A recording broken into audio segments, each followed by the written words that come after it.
Chapter 1465. After eliminating all kinds of possibilities, Lotus Sun still felt that Old Man Sun was the most suspicious. But it was true that she hadn't reported this trip to the old street to him in advance. In other words, it was very likely that Grandpa already knew about it, and had probably arranged for someone to protect her on the old street. But when she had walked down the old street just now, Lotus Sun hadn't seen any other suspicious characters. Then, given Grandpa's temper, it was very likely that he had replaced the staff on the old street with her. To be honest, Lotus Sun's mood was quite complicated at the moment. Of course she knew that this was Old Man Sun's love for her. Grandpa had always done this since she was a child. But no matter how tough his wings were, they couldn't protect a young chick for a lifetime. She had already grown up, and the feeling of being followed by bodyguards all the time actually didn't feel good. No matter what she did, it felt like there were thousands of eyes watching her. She should wait until this matter was over before she had a good talk with Grandpa. Lotus Sun thought to herself. Her mood hadn't been ruined by this little episode. After all, this was Grandpa's kind intentions for her. In fact, Lotus Sun's intuition was soon verified. Perhaps seeing the girl's hesitation in front of the shop entrance, the cold weapons shop employee suddenly smiled at Lotus Sunday. "Miss Sun, aren't you going in?" The corner of Lotus Sun's mouth twitched. She clearly hadn't revealed her name. How did this little brother know that her surname was Sun? He was obviously someone from Huaguo Water Curtain Group. But the simple-minded little brother actually didn't realize that he had let the cat out of the bag. Lotus Sun didn't see through him either, and pretended to know nothing as she followed him into the shop. In the cold weapons shop, Super Chen's result was already out in front of the huge stone grass throwing field. He had sworn that he could take first place. In the end, when he threw, he realized that the stone grass was too heavy. He hadn't used his explosive power at all. His final result was 96 meters. Congratulations on winning the encouragement prize. A female staff member smiled as she handed over the prize ticket. On the side, Wang Ling looked at Super Chen enviously. Next it was his turn. "It's a very heavy, Wang Ling, be careful." Super Chen then handed him the new stone grass from the shelf on the side. It was as heavy as a feather. So, was it really heavy? Wang Ling felt nothing at all. Even if he threw it lightly, it would at least cover the distance between the earth and the sun. Things were not looking good. He had to think of a way. He held the spear in his hand and assumed a standard throwing posture. He pulled his right arm back very far, and a gust of wind swept through the room, lifting up his white shirt to reveal the beautiful curves and contours of his body. His abdominal muscles were faintly discernible, and his mermaid line was just right. Lotus Sun had just entered when she saw this scene, and her cheeks instantly burned. In fact, this was also within Mother Wang's calculations.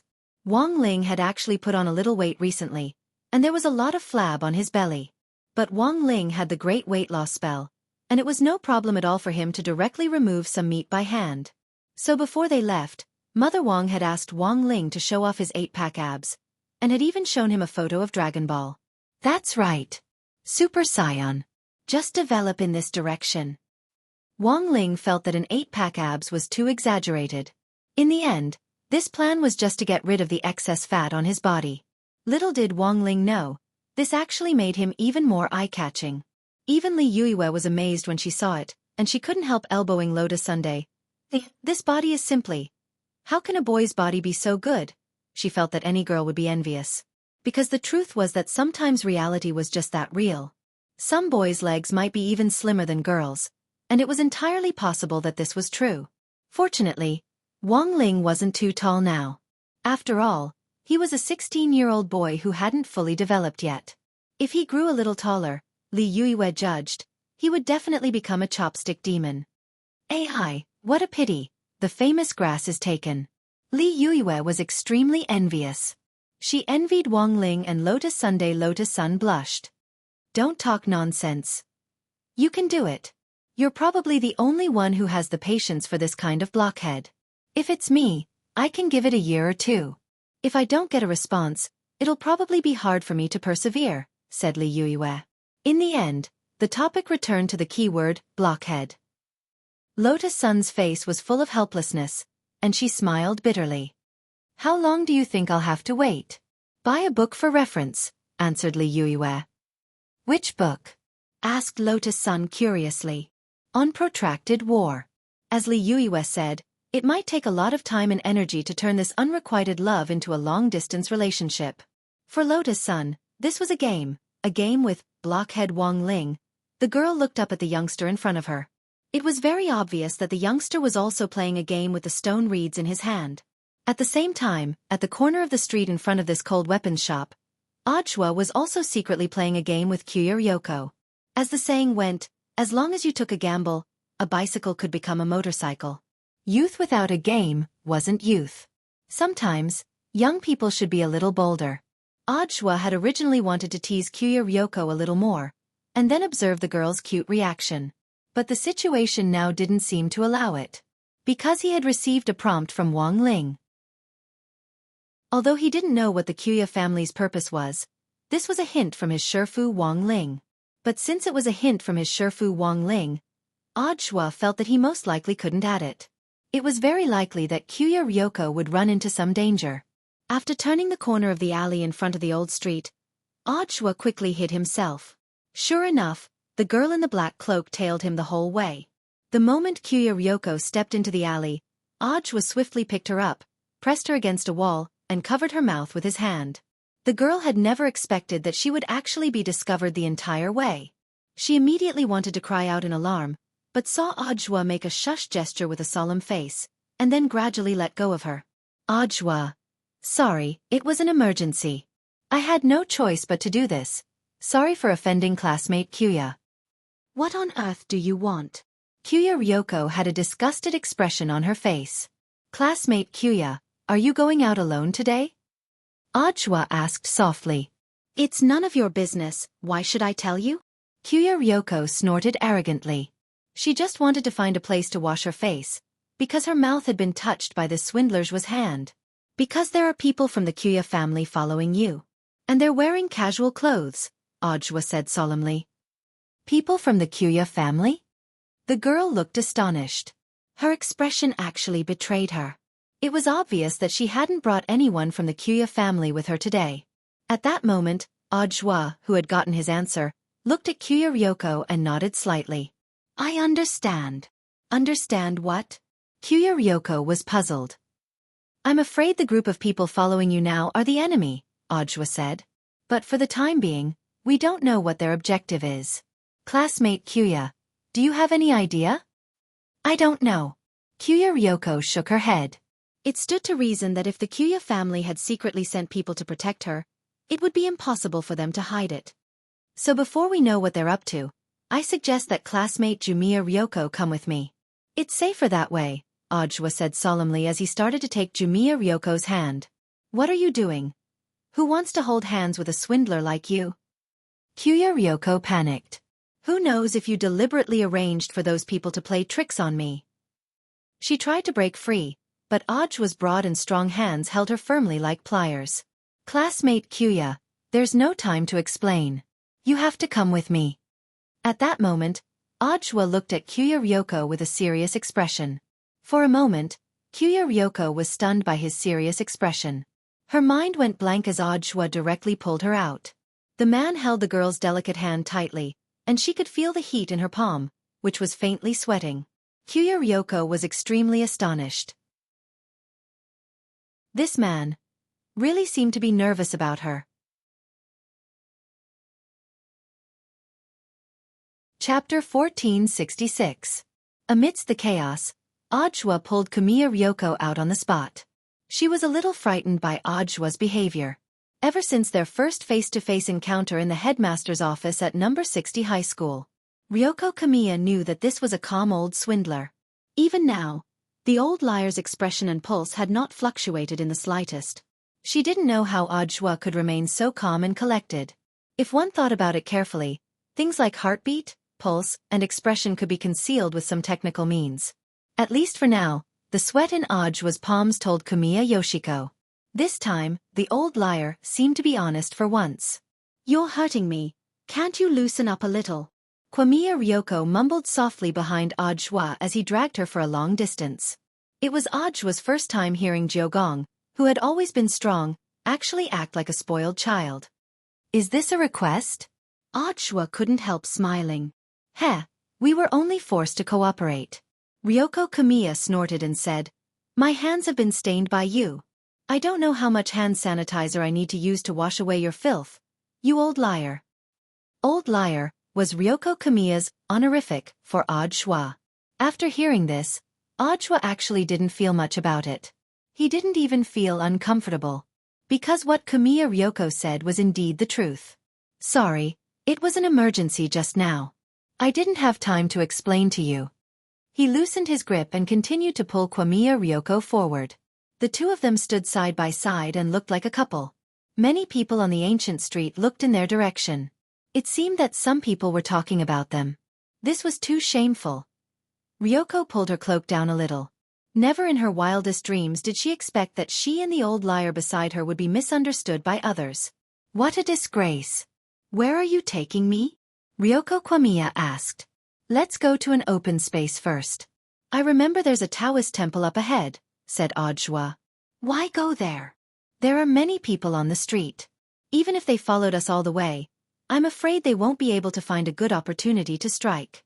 It's easier to lure the wolf into the trap by choosing an open space. The Taoist temple on the ancient street was a famous holy place for praying. However, the opening time of the Taoist temple was in the afternoon, so it was guaranteed that no one would enter at this time. The owner of the Taoist temple and Ajwa were also friends, and he had basically already greeted all his friends before coming here. Are you so sure that these people from the Q family are going to harm me? Ryoko Q asked. 100%. Ajwa nodded. After all, this was Shifu Wang Ling's judgment. So, how many people know that you're here? With one hand in Ajwa's, Ryoko pinched her chin with the other and sank into thought. Apart from my female bodyguard, there shouldn't be anyone else who knows. Oh, that's right. There's also Dr. Okawa. Dr. Day? His name is Kimura Daikawa. This is my private doctor, Ryoko said. Because I was under the influence of a hallucinogen, he diagnosed me and accidentally overheard that I was going to the old street. Ajwa nodded thoughtfully.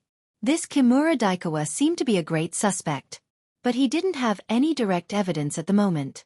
In fact, Ryoko was a little unhappy when she heard Ajwa's question. You make it sound like there's a mole in our Q family. Isn't that the case?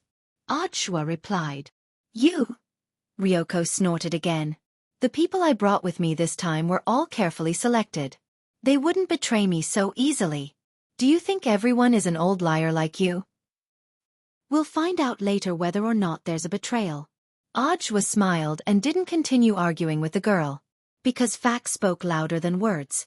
At that moment, the two of them could already see the plain and unadorned Taoist temple built on the hillside of the old street several hundred meters up the slope in front of them. One last question. At that moment, Ajwa asked, did you send the female ghost in the TV yesterday? Ajan had actually been discovered? Hearing Ajwa's question, Ryoko's heart suddenly thumped. She hadn't expected this old liar to be so capable, and immediately sneered. So what if I am? You actually sent a female ghost to spy on my life. Don't tell me you like me? Ajwa laughed. Who likes you? Ryoko blushed at the question, and it wasn't clear whether she was angry or shy. Ajwa felt that it wasn't easy to tell if Ryoko was blushing. Because most of the time, this hot-tempered and tsundere Missy's blushing usually meant that she was angry. I was spying on you. To collect evidence of your deception. Ryoko repeatedly explained why she had sent the female ghost, which was very much like a cover-up. She was like a hedgehog with its hair blown up, or a small porcupine. She assumed a super fierce posture. But in Ajwa's eyes, for some reason, he felt that Ryoko was a little cute. But now wasn't the time to tease the girl. Ajwa could only apologize. It was just a joke. Don't take it to heart. Of course I know that classmate Ryoko is a righteous anti-counterfeiter. Humph, that's more like it. Sure enough, Ryoko's mood calmed down a lot when she said this. He was worried that if he continued to tease her, she would really explode, which wouldn't be good for the current situation. The two of them walked up to the door of the Taoist temple, which was actually open. Because they had been notified in advance, the head of the temple hadn't bolted it. According to Ajwa's initial plan, He had planned to go to the Taoist temple and confess to the old locust tree covered in red ribbons. He had even thought of what he would write on the red ribbons in advance. According to the original plan, Ajwa knew that Ryoko would tail him. Thus, she would definitely see the words Ryoko, I like you written on the red ribbons. Then, he just needed to quietly hide on one side and wait for the hidden camera, which he had prepared beforehand, to record the girl's reaction. But now, the plan couldn't keep up with the changes. His wish had come to nothing. In any case, as long as Ryoko was still at number 60 high, he would have plenty of time to tease this girl. He wasn't in a hurry. Outside the Taoist temple, Ajwa led Ryoko inside. The Ryoko family's stalkers were indescribably shocked. Because this was a Taoist temple famous for couples praying for blessings. When did eldest miss and this guy develop to this point? The Ryoko family people were puzzled. Forget it. It has nothing to do with him no matter how far this Ajwa develops. Our mission is to make her disappear. Then what about this Ajwa? Didn't I say he's a liar? He doesn't have any real ability. Given our battle strength, it's more than enough to get rid of the two of them. The man in the lead sneered. He wore a black ear stud and was the commander of this operation. After killing them, put their bodies together, and it's best if they're hugging each other. This way, the reputation of eldest Miss Ryoko's line in the family will be completely destroyed. Chapter 1467. Ajwa and Kumiya Ryoko hid under the altar table in the Taoist temple. It's so crowded. Who wants to hide in there with a liar like you? Despite her words, Kumiya Ryoko still obediently crawled in. The space under the table was relatively small, and Ajwa had no intention of offending the girl. Although he had tried very hard to keep his distance, part of his body still touched hers. Kumiya Ryoko blushed and had a disgusted expression on her face, but in this situation, she really couldn't push him away. Sorry, classmate Kumiya, please bear with it for a while, Ajwa said gently as he made a shushing gesture. Kumiya Ryoko snorted and turned her head slightly, looking at Ajwa out of the corner of her eye. She saw that Ajwa was constantly changing his posture in an attempt to keep his distance. The emotions in her heart instantly became very complicated. On one hand, she suddenly felt that Ajwa seemed to be more upright than she had imagined. On the other hand, she was displeased that Ajwa was deliberately keeping his distance from her. Is this lady's charm not enough for you to dislike me so much? Kumiya Ryoko muttered very quietly and quickly. Ajwa. Classmate Kumiya, what are you talking about? I won't repeat myself. Kumiya Ryoko's voice was cold. The girl composed herself and took a deep breath. She felt that she must be crazy to actually expect an old liar like Ajwa to succumb to her charm. Such a liar. She wouldn't care for him in this lifetime. Kumiya Ryoko glared at Ajwa, puzzling him with her hostile gaze. Ajwa sighed inwardly. Little lasses nowadays, their thoughts were hard to fathom. Too hard to understand. It was said that a woman's heart was like a needle at the bottom of the sea. But this little girl hadn't even become a real woman yet, so why was she so scheming? Just as he was puzzled, the two people under the altar table heard movement outside the temple at the same time. Everything was going as Ajwa had expected. It wasn't long before the three people in the back directly broke into the Taoist temple. They moved quickly, cautiously closing the door as soon as they entered and rebolting it to prevent anyone from entering. One of them took out a three-legged magic weapon and placed it on the ground. It was a kind of shielding device that could block out sound and all external signals. After manually setting the range, the three-legged magic tool made a buzzing sound, and a circle of invisible ripples spread out on the spot, covering the entire Taoist temple. Now, it's time to catch a turtle in a jar. The leader of the group, the man wearing black earrings, smiled secretly. He had already sensed Ajwa and Kumiya Ryoko's auras in the main hall of the Taoist temple in front of them. The man quickly made two hand gestures, signaling his other two companions to surround the main hall. The remaining two had radars on their hands. This was a device that was bound to a shielding artifact. Once someone approached the signal shielding area, the radar would be able to detect the signal instantly. This time, it would be hard for him to escape even if he had wings. The man with the black earrings stood in front of the main hall in a generous manner. He folded his arms and put on a posture of goodwill. Miss Yoshiko, we have no intention to offend you. We are just following orders. As long as Miss Yoshiko is willing to hand over the copy of the ghost register, then we can consider letting Miss Yoshiko go. In fact, killing Ryoko Kuya was their original goal. As for snatching the ghost register, that was just something they had done in passing. The man was well aware that the copy in Ryoko's hands was just a copy, and the real master copy was still sealed under the Kuya family. However, the ghosts in these replicas were actually hidden dangers. If they killed Kumiya Ryoko, the ghosts in the replicas would witness everything. If other people in the Kuya family found out about this later, it wouldn't be good for their master's subsequent election plans. So after they killed Ryoko Kuya, they had to bring back this copy, and wait for their master's latest order to deal with it. Ghost register?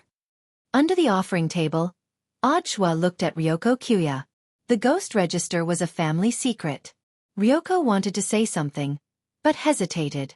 She didn't want to explain at first. But in this case, it didn't seem right not to. So the girl frowned and thought of a way to summarize it in a nutshell. I'm guessing that this is a magic weapon your family uses to seal and control demons and ghosts, Ajwa guessed at that moment. How do you know? Ryoko was astonished. It's just my experience. Ajwa smiled. All along, Ryoko had thought that he was still the same Ajwa from 6 years ago. If this had happened 6 years ago and the girl had confronted him aggressively and suspected that he wasn't the hero who saved the world from back then, Ajwa indeed wouldn't have had the slightest bit of confidence. But now everything was different. Ajwa now had the special 33-path primordial energy technique. Once his true battle strength was completely released, he could rival a true immortal. Coupled with the prediction, perhaps even a true immortal wouldn't be his match. In fact, Ajwa could have improved his realm a long time ago. As long as he wanted to, it wouldn't have been difficult for him to quickly become an itinerant immortal. But after all, Ajwa was now a public official and countless eyes were on him. If he improved his basic realm too quickly, people might become suspicious. In any case, the basic realm wasn't important to Ajwa. His battle strength had already surpassed that of a regular cultivator on Earth. On the contrary, his current basic realm gave him an excellent cover. Like the 3 people outside the Taoist temple, they had always thought that he only had the battle strength of a golden core cultivator. At that moment, Ajwa was thinking. Kuya Ryoko was also trying hard to figure out who on earth had sent the people outside the Taoist temple. She muttered, "It seems they probably aren't from Shosher's side." Ajwa. Shosher. Kuya Ryoko, Kuya Shosher, the only son of my father's second wife, and also my second younger brother. I remember him a little. Is he the disabled child mentioned in the news? Asked Ajwa. He had investigated the Kuya family beforehand. Such a large family would always have a lot of tidbits of news. That's right. My second younger brother is disabled, but I've always thought it was a cover-up. So I've been keeping an eye on him. But now I can be sure that he wasn't the one who sent the people outside, said Kuya Ryoko. Why are you so sure? I can't tell you that. It seems that you're quite hated in your family. Ajwa couldn't help laughing. Actually, I know it even if you don't tell me. Kuya Ryoko. Question mark. Ajwa. I think your second younger brother should also have a copy of the ghost book, right? In that case, there really isn't a need to snatch it. Kuya Ryoko. How did you? Ajwa pointed to his head. I also rely on my brain to make a living. I'm essentially different from those big-breasted, brainless women. Kuya Ryoko's face darkened. What do you mean? Ajwa laughed again. Classmate Kuya, don't get agitated, you don't have one. As soon as he said that, Ajwa heard Kuya Ryoko gnashing her teeth. Then the entire altar. No. The whole Taoist temple seemed to shake slightly. Classmate Kuya, I was just joking, there's no need to be like this. Ajwa hurriedly apologized. The girl's expression was also particularly astonished. No, it wasn't me. She hurriedly took out her copy of the ghost book from under her cloak. She was astonished to find that this astonishing and abnormal energy fluctuation was actually coming from this copy of the ghost book. What's going on? Kuya Ryoko was so frightened that her little face turned white. She had never encountered such a situation before, and for a moment she was at a loss. Danger! Out of instinct to judge danger, Ajwa immediately snatched the copy of the ghost book and threw it out with great force. Outside the Taoist temple, the leader of the men with black ear studs saw something that looked like the ghost book fly out, and hurriedly reached out to catch it. He hadn't expected this young lady to be so straightforward. But even so, the leader stroked the ghost book in his hand and smiled coldly. Even so, Kyuya Ryoko still had to die. However, just as the man was about to attack, the ghost book in his hand suddenly let out an ear-piercing shriek, like the roar of a witch, which made his ears go numb. In the next moment, a thin woman in red clothes appeared in front of him like a ghost. Black hair cascaded down like a waterfall, and her mouth was smeared with bright red lipstick, with traces of blood dripping from the corners of her mouth. She looked particularly ferocious. Pen Fairy. The man looked at the woman in front of him in astonishment, and recognized at a glance that this was the powerful female ghost that the Kyuya family had sealed in the ghost book. He instinctively wanted to escape, but at that moment, he was stunned to find that he couldn't move his body. Don't! The man was so frightened that he had already lost control of his bowels. The Pen Fairy approached him step by step, and with each step, a demonic wind blew in all directions.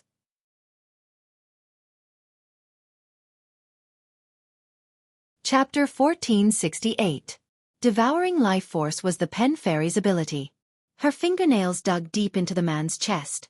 Meanwhile, the man's body was like a punctured balloon, shriveling at a speed visible to the naked eye. The remaining two men were standing elsewhere, but they found that they couldn't move either. The Pen Fairy's resentment was so strong that it created a suffocating pressure. Kyuya Ryoko looked at this scene in shock. The ghost record replica was actually going berserk. This was something that had never happened before.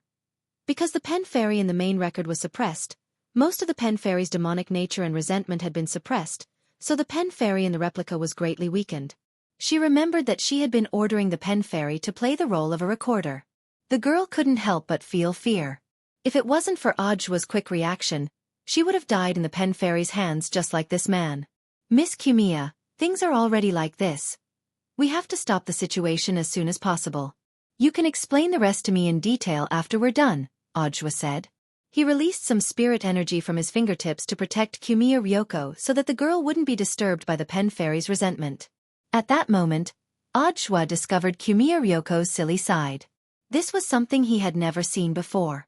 This icy young lady, who had been acting like she had victory in her grasp, would probably only activate such an attribute when she was panicking. It wasn't the right time to discuss this.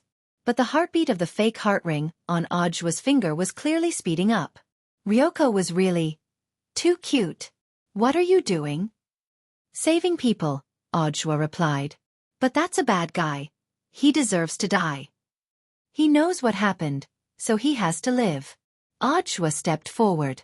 The girl behind him pulled him back with an anxious look in her eyes. You're just a golden core cultivator. Why are you acting cool? Although the book in Kamiya Yoshiko's hand was only a copy of the ghost book, she knew every ghost in it. The Pen Fairy. This was an extremely dangerous ghost. Her rating could reach SSR directly. Back then, the Kyuya family had paid a huge price to set up a trap to capture her, so it was obvious how powerful she was. Although Kamiya Yoshiko didn't know why the Brush Fairy would suddenly break out of the seal, she didn't know why. However, the Brush Fairy might not be much scarier than the Demon King from back then. However, the young lady did not expect that the man in front of her would still walk out fearlessly. Facing the light outside the door, he left a broad reflection in the main hall, which made Kamiya Yoshiko feel at ease. Ajwa! You old liar! Are you still trying to be brave? You will die. I don't care if you die. A second before Ajwa's figure completely disappeared from the hall, Kamiya Ryoko shouted at his back. Ajwa smiled and didn't directly answer the girl's question. Sword, come. With a wave of his hand, an emerald green bamboo sword pierced through the void and landed in his hand. Saving people was the most important thing right now, so he couldn't care less. Previously, he had gone through many rounds of systematic combat training in the war sect, and compared to 6 years ago, his fighting skills had been reborn. He was no longer the brave and righteous scapegoat from 6 years ago. It was clear that the Brush Fairy's eyes were also filled with surprise. A golden core cultivator could actually move under her powerful resentment. This was simply inconceivable. Her other hand was already at the ready, and she planned to stab Ajwa the moment he rushed over. The Brush Fairy had just been unsealed, and needed a lot of nourishment. However, Audjua's speed exceeded her expectations. So fast. Her eyes couldn't keep up with the speed of a golden core cultivator at all. She could only rely on her intuition to pinpoint Audjua's position, and then reach out with her left claw. Next time, I'll chop off your left arm. Then I'll chop off your right arm as well. Before the sword light fell, Audjua made a precise warning, just like Fan Rue had done back then. Sword of Destiny was one of the abilities of foresight. The brush fairy's eyes were filled with horror. She was surprised that this man could actually see through her thoughts in advance. The next moment, there was a rip. From an extremely tricky angle that the brush fairy had never expected. Audjua appeared like a ghost, and with a lift of his hand, the brush fairy's arms were instantly severed. On the ground, the captain of the three-man team whose life force had been sucked out by the brush fairy fell to the ground, but there was still a trace of life left in him. Audjua was too fast. In a short span of time, he had chopped off the brush fairy's arms, and had even taken the time to feed the man on the ground a tonic to keep him alive. For powerful vengeful spirits, having their arms chopped off wasn't enough to make them cry out in pain, because their limbs were illusory to begin with, and could be reassembled even if they were chopped off. At that moment, Audjua was facing the armless brush fairy.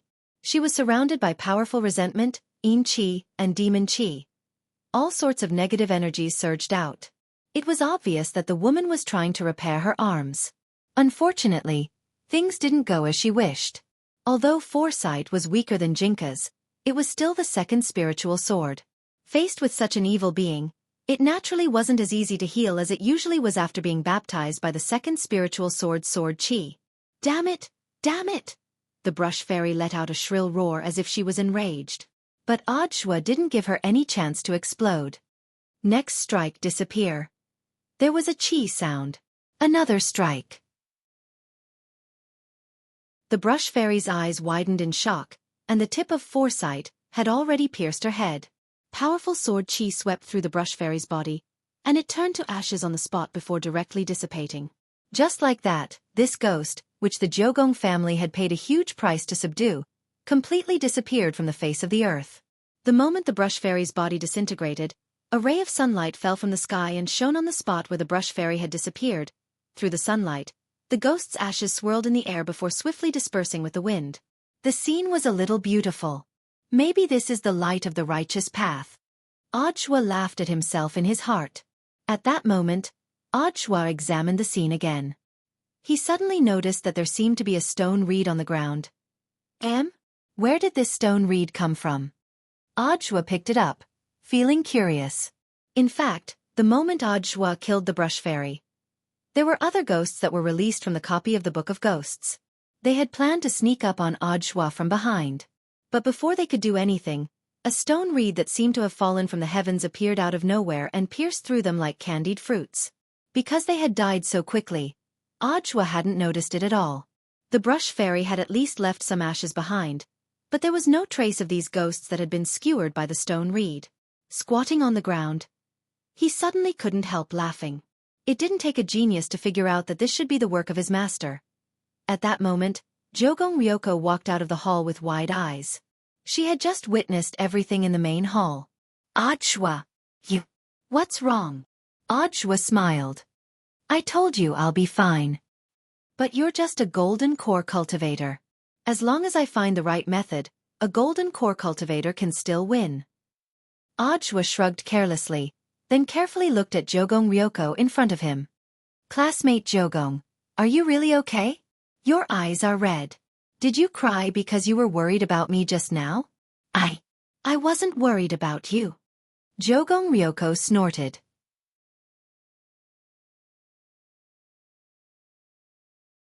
Chapter 1469. That was what she said, but when Ryoko saw Audjua rise to the challenge, she couldn't help but smile. She suddenly felt as if her heart had been violently twitched by something. The man in front of him was the publicly acknowledged liar of the Jiugong family. Cunning, treacherous, dirty, old liar. Ever since Kyuko Ryoko had learned of Audjua's name 6 years ago, these words had practically become the Kyuko family stereotype of him. She was the eldest daughter of the Jiugong family, and had come to Huashio Nation to redeem her family's glory and expand their market. Only the members of the Jiugong family could understand this kind of hatred for Audjua, the desire to kill him as soon as possible. But now the young girl realized that things didn't seem to be as she had imagined. As one of the future heirs of the Q family, Q Ryoko naturally knew how powerful the brush fairy was. That was a ghost formed from powerful resentment, whose strength was infinitely close to that of a loose immortal. Back then, the Jogong family had paid a huge price to capture him, but now he had been killed by Ajua with one stroke of his sword. Could it really be Ajua who had killed the Demon King 6 years ago? However, his true state was not just at the Golden Core realm. At this time, Ryoko Kwamiya had mixed feelings. She suddenly felt that this man, who had clearly been labeled by the Jogong family, had suddenly become mysterious. But now was not the time to talk about this. Ajua was just an external problem for the Jogong family. Ryoko Kamiya had come to Huashio Nation this time to solve an external problem. In the end, not only was the external problem not solved, but the internal problem was also not solved. It even led to the internal problems of the Jogong family. Instead, it was Ajua who laughed at it. At that moment, Ajua had already caught the other two accomplices of the leader. Their faces were deathly pale. Although they weren't injured, the Yin Qi had entered their bodies, causing them to tremble all over. They originally wanted to seize the opportunity to escape, but in the end, they couldn't even walk. "You'd better behave yourselves." Ajwa smiled at the three of them. "You've seen my strength. Catching you is as easy as flipping my hand. Besides, this is Huashio Nation, not Sun Island." Are you really Ajwa?" On the ground, the man with the black ear studs gasped for breath. Because Ajwa had acted in time, his life had been saved. If the pill hadn't entered his body in time, the brush fairy would have sucked his life force dry. Asterisk asterisk asterisk. "I am Ajwa." He didn't deny his identity. Now that things had come to this, there was no need to keep them in suspense. He laid his cards on the table. "Let's save the unnecessary words for later. Now you need to answer classmate Kamiya's questions." Staring at the three people, Ajwa gave the interrogation to Kamiya Ryoko. Vigilance remained in his eyes. Once these people tried to attack the girl, he would not hesitate to draw his sword. However, based on the current situation, stubbornly resisting was only a small possibility for these three people. Ryoko Kwamiya walked over and saw that the other two were not injured, but their faces were deathly pale. There was a trace of doubt in his heart. When the brush fairy appeared, they were clearly in the same environment. But why didn't she feel any discomfort? Could it be Ajwa? Ryoko Kamiya was not a fool. She thought of the only possibility, and her cheeks started to heat up again. So as she walked over, she took off her heavy black cloak, intending to cool herself down. The white off-the-shoulder short-sleeved shirt and super short jeans showed off Ryoko's good figure in one glance. Because the cloak was airtight, the girl's short-sleeved shirt was slightly soaked in sweat, and her snow-white bra strap was vaguely visible. Ajwa's eyes went wide as he thought that apart from her Chunibyu dark style, this girl actually had this side to her. Perhaps sensing Ajwa's gaze on her, Ryoko hurriedly covered herself and glared at him. Ajwa smiled bitterly and hurriedly took off his suit jacket to put it on the girl. His suit jacket had always been very thin, so it was perfect for her. "Who wants to wear your things?" The girl's temper still hadn't changed. She said no, but her body was very honest. Ajwa felt that he was getting used to it. She tightened her suit jacket, then stared at the three people in front of her. These three people could be considered tactful. After the leader recovered his strength, he also got up, and the three of them knelt in a neat row in front of Ryoko. First of all, names. Ryoko's voice returned to its icy tone. "My name is Masahide Inoue. They call me Brother Wei." The man with the black ear stud said, "The two on the side are my little brothers, but they actually don't work for the Ryoko family. It's just that I usually call them out when I'm doing things. I also help them get their tattoos. The one on the left is codenamed Maka. The one on the right is called Chives." Ajwa. "So you're collectively known as the Aphrodisiac Trio?" "Don't interrupt." Ryoko Kamiya glanced at Ajwa, then looked down at them. "I'll ask you one more time. Which side are you on?" "Young miss, you know we can't say." Masahide Inoue's expression was bitter. "Since I'm from the Ryoko family, I must have been cursed by a ghost. So young miss, you can try to guess." At least you know what's good for you." Ryoko nodded.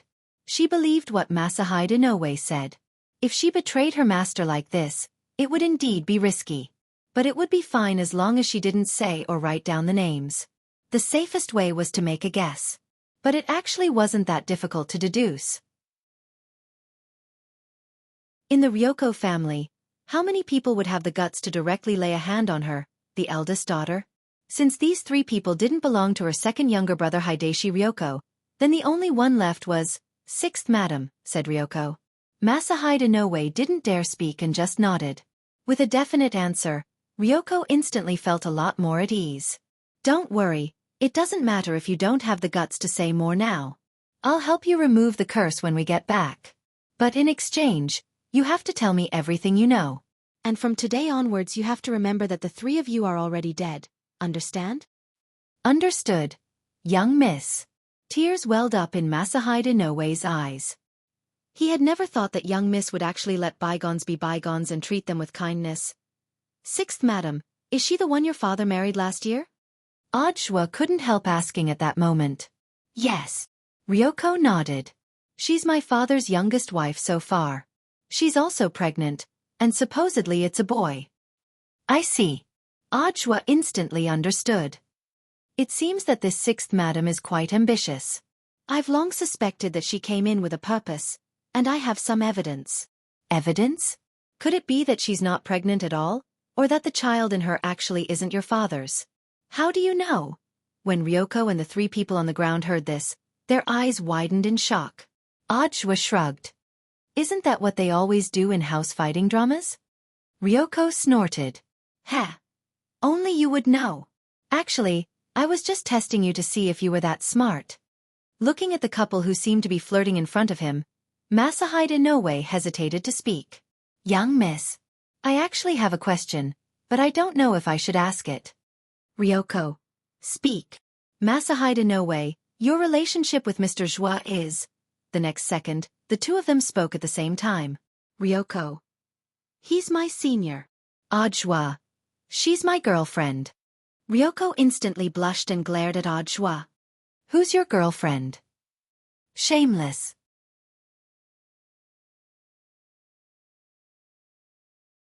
Chapter 1470. I understand. Masahide Inoue nodded solemnly. Everyone knew that eldest Miss Ryoko was famous for being a tsundere. If she denied it, that would mean... "No. You don't understand." Ryoko stared at Masahide Inoue. "I promise to let you go, but remember, don't make me angry. Otherwise, the consequences will be very serious, understand?" "Yes, I understand." Brother Wei nodded like a chicken pecking at rice. For him, there was no need for an explanation now, because the situation was already very clear. Miss Kyuya Ryoko was obviously anxious. If it wasn't for the fact that there was someone else behind her, why would she be in such a hurry to explain? If it had been a few days ago, there wouldn't have been a second possibility for Ryoko to have blushed. That was 100% because she hated old Joie the moment she heard the name, Ajwa. But the girl's flushed face indeed had another meaning. Because Ajwa wasn't quite what she had imagined. Not only was he not a liar, he was actually a capable man. There was no way he could have cultivated to this level in just 6 years. Thus, Ryoko deduced that Ajwa was definitely faking his golden core stage, and that his real strength was definitely more than that. But so far, Ryoko had yet to find out why Ajwa had hidden his realm. Perhaps he had come with the intention of keeping a low profile from the very beginning, and had just been discovered by accident? And the boy that the Day Wanderer ghost had mentioned was most likely a witness at the scene. So, from the very beginning, had the entire Jogong family misunderstood Ajwa? If his speculation was correct, then who was the boy that the Day Wanderer ghost had seen? "It looks like I still have to find that dead fish eye." Ryoko pondered at that moment. Her train of thought was very clear, and she had no intention of giving up on looking for Wangling. Boys and girls at this age were always exceptionally curious. After this sudden incident, Ryoko Kumiya began to be wary of the Kumiya family disciples she claimed to have carefully selected from Sun Island to help her in her work. There was definitely a mole in the villa, but she still couldn't confirm who it was. Although that private doctor, Kimura Daiwa, was a suspect, the girl didn't have any concrete evidence at the moment. "So, what are you going to do next?" Ajwa looked at the girl with an indescribable love in his eyes. "Think of a way to settle the 3 of them down nearby. I will send someone to watch and protect them, Ryoko Kwamiya said. Don't tell me they just happened to send a mole? Ajwa smiled. Don't worry, this time it's my trusted aide. You should have met him in school before. Oh, I remember. You mean your personal female bodyguard? Her name is Junko. She has been with me since I was a child. There won't be any problems. Understood. Folding his arms, he pondered for a bit, and suddenly realized that he had found an opportunity to get close to the girl. But have you thought about it? If you send her out, what will you do? This question caused the young girl to sink into silence. What he said actually made a lot of sense.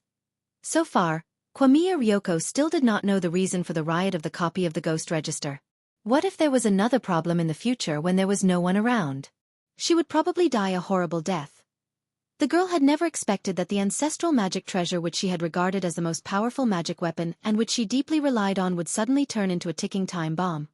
To tell you the truth, your female bodyguard won't be of any use against a ghost of that level just now. So, I suggest that you hire someone else. Hire someone else. Kwamiya Ryoko frowned. Money isn't a problem, but where on earth should I find someone? Me. Ajwa pointed to himself. Good quality and cheap. I'm on call. Classmate Kwamiya, you don't have to worry about my job. Even if I'm at work, my spirit sword can lock down enemies from 1,000 miles away and strike accurately. It's more than enough to protect you in Hwashyo Nation. Actually, Ajwa was being modest. As the number 2 spirit sword on the list of swords, it could in fact take care of every corner of the world, not just Hwashyo Nation. You. The corners of Kwamiya Ryoko's mouth twitched. She sighed in her heart at the shamelessness of the man in front of her. She had clearly come to Shio Nation to investigate him. She had come to seek revenge. But this guy, not only wasn't he hiding from her, he was even prepared to stick close to her and be her bodyguard. This was outrageous. Is the food in your general administration of 100 schools' canteen so good that you're actually so thick-skinned? Kwamiya Ryoko glanced at Ajwa contemptuously. Although she said that, in her heart, she actually felt that this plan wasn't bad. Since Ajwa's battle strength wasn't as bad as the rumors said, protecting her indeed wouldn't be a problem. In addition, if Ajwa was always by her side, it might be easier for her to investigate the whereabouts of that dead fish-eyed boy. Kwamiya Ryoko had a hunch all along. She felt that Ajwa definitely had something to do with that boy. Maybe they even knew each other. What do you think? At that moment, Ajwa looked at the girl with a smile, looking forward to her reply. According to the market price.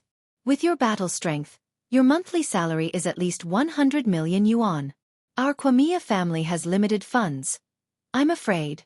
I don't need that much. Just give me the normal golden core price. Ajwa smiled. After successfully haggling, the girl gave a smug smile, which disappeared in an instant. Crossing her arms, she assumed the familiar posture of a rich young miss and looked at Ajwa. Then, I will reluctantly bestow upon you the favor of being my bodyguard. But you're only responsible for my safety. You're not allowed to ask about anything else. No problem. Ajwa nodded contentedly. All right, let's go to a hotel. I checked. The nearby Holiday Inn on the old street is more affordable. A hotel. Ajwa looked at Kwamiya Ryoko in surprise. What? Is there a problem? Is the hotel not open? No. Ajwa smiled evilly. It's like this, classmate Kwamiya. I'm only responsible for safety. But if I want to get a room, that's another price. Who wants to get a room with you? I'll never get a room with you in this lifetime. Dream on. Kwamiya Ryoko's face instantly lit up again, and she shouted, I'm talking about you and me escorting these 3 people to a hotel. This attempt to hide her shyness by shouting made Ajwa's heart beat wildly again. Since he had become famous, there had actually been a lot of girls around him. Old secretary's son would sometimes recommend some beautiful civil servants to him and introduce girlfriends to him. Ajwa had seen a lot of beautiful girls. But it was rare to see someone as cute as Ryoko. I'm just joking, don't be angry, classmate Kwamiya. Like before, Ajwa quickly apologized. Then let's go. This B*TCH was quick to do it, and quick to apologize. Thus, Kwamiya Ryoko wanted to scold him, but couldn't bring herself to do so. But just as they were about to leave the Taoist temple, the girl stopped. "Well, I suddenly thought of something," Ajwa asked in a soft voice. "What is it?" "Kwamiya Ryoko, I have to block any information about these 3 people. So I can't pay for the hotel room for the time being. Can you pay for it first? I'll add it to your salary when I do the accounting later." "Sure." Ajwa readily agreed. "My body is fine." "Pervert." Kwamiya Ryoko took a deep breath, clenched her small trembling fist, and kicked Ajwa's calf hard before she quickly dashed out the door. Ajwa chased after her. "That felt good. Classmate Kwamiya. A few more times. Kwamiya Ryoko. Shameless."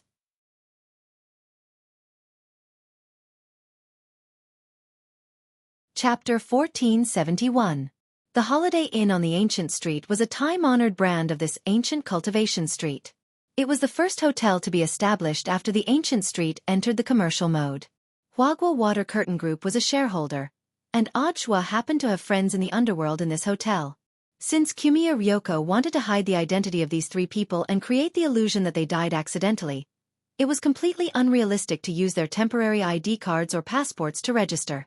Fortunately, Ajwa was here. It was just a matter of greeting. They would check in first. In a couple of days, Ajwa would send someone to get new IDs for Brother Wei and the other 2 people. This was similar to the international stain witness protection mechanism, which could completely hide all clues about these 3 people. "It's all done," Ajwa said with a straight face. He had considered everything for Kwamiya Ryoko, and had also secretly called for a few brothers from the war sect to come and keep an eye on them. The room that he had arranged was right next to the 3-person room that Brother Wei and the others were staying in.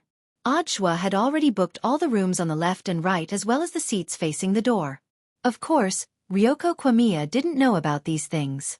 Truth be told, with so many things happening all of a sudden, Kwamiya Ryoko felt that even if she was lucky enough to escape the Pen Fairy's calamity, she would still be flustered. Without Ajwa, the situation might have been even more complicated. She stared at Ajwa anxiously. In fact, she wanted to thank him, but when she saw that his gaze was fixed on her, she quickly turned her slightly red face away. "Humph. Don't look at me with such perverted eyes. This is what you should do as a bodyguard." This clearly wasn't an angry voice. Ajwa could sense the young girl's gratitude towards him from her playful voice, as well as her loveliness. "Understood." Ajwa nodded, his eyes full of tenderness. He had never believed in the feeling of love at first sight. Now he knew. However, matters of the heart couldn't be rushed. Although he was teasing her, an appropriate amount of teasing was a catalyst. Excessive teasing would have the opposite effect. Thus, Ajwa would be very serious for the time being. Relaxation was the way of the king. As for getting a room, that was just lip service. Even if he and the girl really lived in the same house, it was impossible for him to really do anything to Kwamiya Yoshiko. After all, he wasn't an adult yet. At this time, the 2 of them were sitting on the mahogany sofa in the hotel lobby, each with their own thoughts. Soon, the girl's phone rang. It was the female bodyguard. Ryoko Kwamiya quickly answered. "Junko, where are you?" "I'm sorry, Mississippi. I'm still handling the extension procedures at the Immigration Bureau. I still have to go to the hospital later." "I remember I asked for leave yesterday. I just saw your message, but I might not be able to rush over today." Kwamiya Ryoko face-bombed. She didn't expect to forget about it. "How much time do you need? If we hurry, we should be able to get there before 6 tomorrow morning. I can only ask Miss to look after it for a period of time." After hanging up, Ryoko fell into silence. In that case, she would have to stay in this hotel for the night. "Do you want to stay the night?" Ajwa asked. With Ajwa's profound cultivation, it wasn't strange that he had good hearing. Kwamiya Ryoko glanced at him and sneered. "What are you up to now?" "I'm a gentleman." Ajwa smiled. "If classmate Kwamiya wants to stay, I'll arrange a room. But the 3-person suite that Away and the other 2 are staying in is full. I'll arrange for 2 single rooms diagonally across from each other. Is that okay?" 2 single rooms. Kwamiya Ryoko gave him a contemptuous look. She also didn't know why. The man in front of her suddenly became serious. Ajwa looked at the girl in front of him and raised his eyebrows. Or does classmate Kamiya want to stay with me? Before he could finish, Kwamiya Ryoko directly interrupted him. Stop. Just 2 single rooms, that's pretty good. When Junko comes tomorrow morning, you'll leave with me. Just return the extra room and be done with it. But I'll still have to use your ID card to open the room. Understood. Ajwa nodded obediently. The girl thought he would need an ID card to register, but in fact, Ajwa didn't need one at all. Just as he turned around to explain the situation to the hotel owner, on the mahogany sofa, Kwamiya Ryoko buried her face deep between her knees. She absolutely couldn't take out her ID card. Because this was her secret. Elsewhere, in the cold weapons shop, the stone reeds that Wang Ling had thrown directly made a big hole in the ceiling of the weapons shop. This wasn't Wang Ling's original intention. He had intended to deliberately slip his hand when he had thrown it, and then get the snack coupon. In the end, in the direction he had thrown it, he had happened to see something happening on Ajwa's side. So he had lent a hand in passing. He had used his strength cautiously, afraid that if he used too much force, the stone reeds would fly over his head.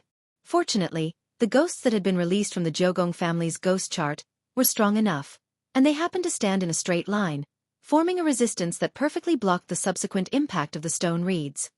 Wang Ling, you're that awesome? Hiro Gua and the others had incredulous expressions on their faces. Very quickly, Ajwa had already sent someone to bring back the stone reeds that he had thrown. As soon as Hiro Gua held it, he instantly smiled slightly as he directly sensed that something was wrong. I see. What's going on? Li Yuiwe was curious. Hiro Gua then tossed the stone reeds to Li Yuiwe. Do you want to die? Such a heavy thing. Li Yuiwe caught it with both hands, and was astonished to find that the stone reeds were actually as light as a feather in her hands. This is... It was only then that Li Yuiwe suddenly realized. A perfect application of the light body spell. I never thought that Wang Ling would use the light body spell in a place like this. Hiro Gua laughed. If this spell had been used to change the weight of the stone reeds and make them as light as a feather, then it wouldn't have been strange for them to have flown such a long distance. Even someone at the foundation establishment stage would be able to do it. Of course, it wasn't Wang Ling who had used the light body spell. It was Ajwa who had deduced the stone reeds' origin after seeing them. Then, as Wang Ling's #1 disciple, he had directly cast this spell on the stone reeds without saying a word to help cover for Wang Ling. There was no need for text messaging or long-distance telepathy. This was an invisible tacit understanding between master and disciple. But this counts as cheating. Does it still count? Hiro Gua looked at the shop manager at that moment and asked. The shop manager smiled. Of course, he wasn't allowed to use spells. Actually, no matter how bad Wang Ling's results were, he would still be able to qualify for the snack lottery in the end. Because that had been Old Man Sun's plan to begin with. But no one else knew about this. Thus, Lotus Sun hurriedly turned to look at him. She didn't say anything, and just stared at the shop manager until he broke out in a cold sweat. The shop manager. Indeed he didn't, Lotus Sun. So. The shop manager. So, this isn't cheating. It's just the proper use of spells. Lotus Sun continued to stare at him with a smile on her face. The shop manager wiped at his sweat and continued to say, Congratulations to student Wang Ling for winning a first prize marrow cleansing pill. In addition, as a reward for the proper use of spells, student Wang Ling will receive 100 free snack lottery tickets from our shop. Very good. Lotus Sun nodded in satisfaction.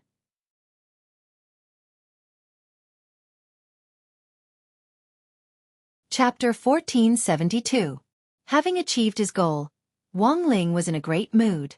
Everyone left the cold weapons shop contentedly. Before they left, Lotus Sun gave the shop manager a note.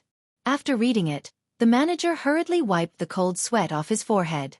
He hurriedly summoned an employee and passed the note on. Quick! Send the message. Do as Miss says and immediately prepare. Miss already figured it out. That's to be expected. Miss is a very smart person, and it'll be a problem if she catches the slightest loophole. On the other side, Wang Ling stared at the jade bottle in his hand in silence. Marrow cleansing pill. To him, this thing was actually jelly beans and had no other use. A regular marrow cleansing pill was used to purify the spirit root and keep the meridians in a cultivator's body clean, thereby speeding up cultivation. It had a miraculous effect on the cultivation of cultivators with lower realms. This was because the lower a cultivator's realm was, the worse the environment in the body would be, and the more impurities would be expelled. This was also the reason why a lot of foundation establishment cultivators would have a black, sticky substance on their bodies after taking the marrow cleansing pill. It was the poison that had been entrenched in their bodies for a long time. But for Wang Ling, given his constitution, he already couldn't get anything out of it. Instead, this marrow cleansing pill would be of greater help to others. Thus, Wang Ling decided that he would find an opportunity to split this marrow cleansing pill into two and give it to them. After more than half a semester together, Super Chen and Hero Gua had already become Wang Ling's closest friends. It was only natural for him to give them gifts. At that moment, Super Chen and Hero Gua's faces were full of envy. Unfortunately, they didn't know the lightness body technique, so they couldn't throw the stone reeds further. On the way to the flagship store of crispy noodle snacks on the old street, both of them sighed with emotion. Wang Ling was indeed the mascot of their class. He was simply the only koi in the cultivation world. But then again, they did feel that the atmosphere on the old street today was a little strange. But they couldn't pinpoint exactly what was strange about it. No matter where they went, the shop owners and staff would stare at them with smiles on their faces. Their attitudes were so good that it made one's hair stand on end. Super Chen even wondered if someone would offer him toilet paper if he went to the washroom. Say, do the people on this old street have something to do with Huagua Water Curtain Group? Super Chen whispered to Hero Gua on the way. I don't think so. Hero Gua shook his head. The main thing was that Lotus Sun hadn't informed them in advance when she came out this time, so she wasn't as imposing as she used to be. Super Chen, Hero Gua and Li Yoyue's hearts were as clear as a mirror. It was obvious that the girl was learning how to keep a low profile from someone. But how much would it cost to replace all the people on the street with Huagua Water Curtain Group's own people? They were going on a low-key trip, and Hero Gua felt that Lotus Sun had no reason to do so.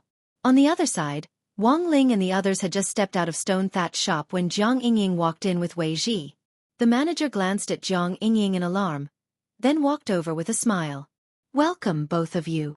Seeing Jiang Yingying's hesitation, Wei Ji sighed and took the initiative to say, it's like this.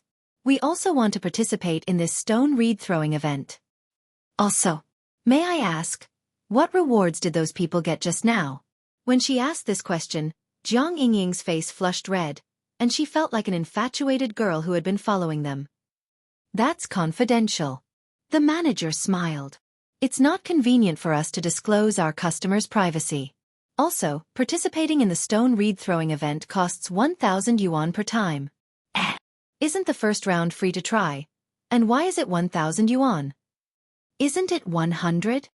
Jiang Yingying and Wei Ji were both astonished. Because when they had been eavesdropping outside the door just now, this wasn't what the shop staff had said at all. Because the previous prizes have already been taken, the subsequent prizes will be of higher value. This is equivalent to increasing the prize pool, so of course the price will go up. Also, we're limited to the first batch of customers who participate in the stone reed throwing event for free every day. The manager smiled.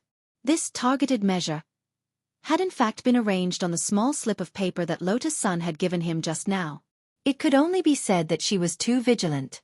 Ever since fusing with Mysterious C's battle prowess, Lotus Sun's perception had long since surpassed that of ordinary people. Thus, no matter how Jiang Yingying disguised herself, Mysterious C had already recognized her aura. Thus, she couldn't escape Lotus Sun's sight at all. Sun Yinger called this ability Love Rival Radar. What stood out was the principle of precision, nipping the problem in the bud and nipping it in the bud. To put it simply, it could be roughly summed up in one sentence. You can boldly chase after me, but I'll definitely arrange everything clearly on your way. But although it was targeted, it couldn't be too obvious. In the end, the manager still gave Jiang Yingying preferential treatment. Seeing that you're so beautiful, we can give you a buy one get one free for the first order. The more you buy the first order, we can consider doubling the price. If you can't tell me what the prizes were for that batch of people just now, can you at least tell me what level they won? Jiang Yingying couldn't help but feel angry when she thought of Lotus Sun's smiling face when she walked out. She didn't want to lose to this evil capitalist girl. To be honest, the manager stared blankly at this question. Because the person who had just thrown the first prize wasn't Lotus Sunday. But it was clear that the young lady in front of him had misunderstood something. But it didn't matter anymore. His mission was to keep this fake couple firmly locked in his shop. Thus, the manager said with a smile, "It's the first prize. You have to throw it 5,000 meters to reach the target." Since the first prize was taken, the new first prize is a Supreme Grade Foundation Establishment Pill. A Supreme Grade Foundation Establishment Pill? Wei Ji and Jiang Yingying were both stunned.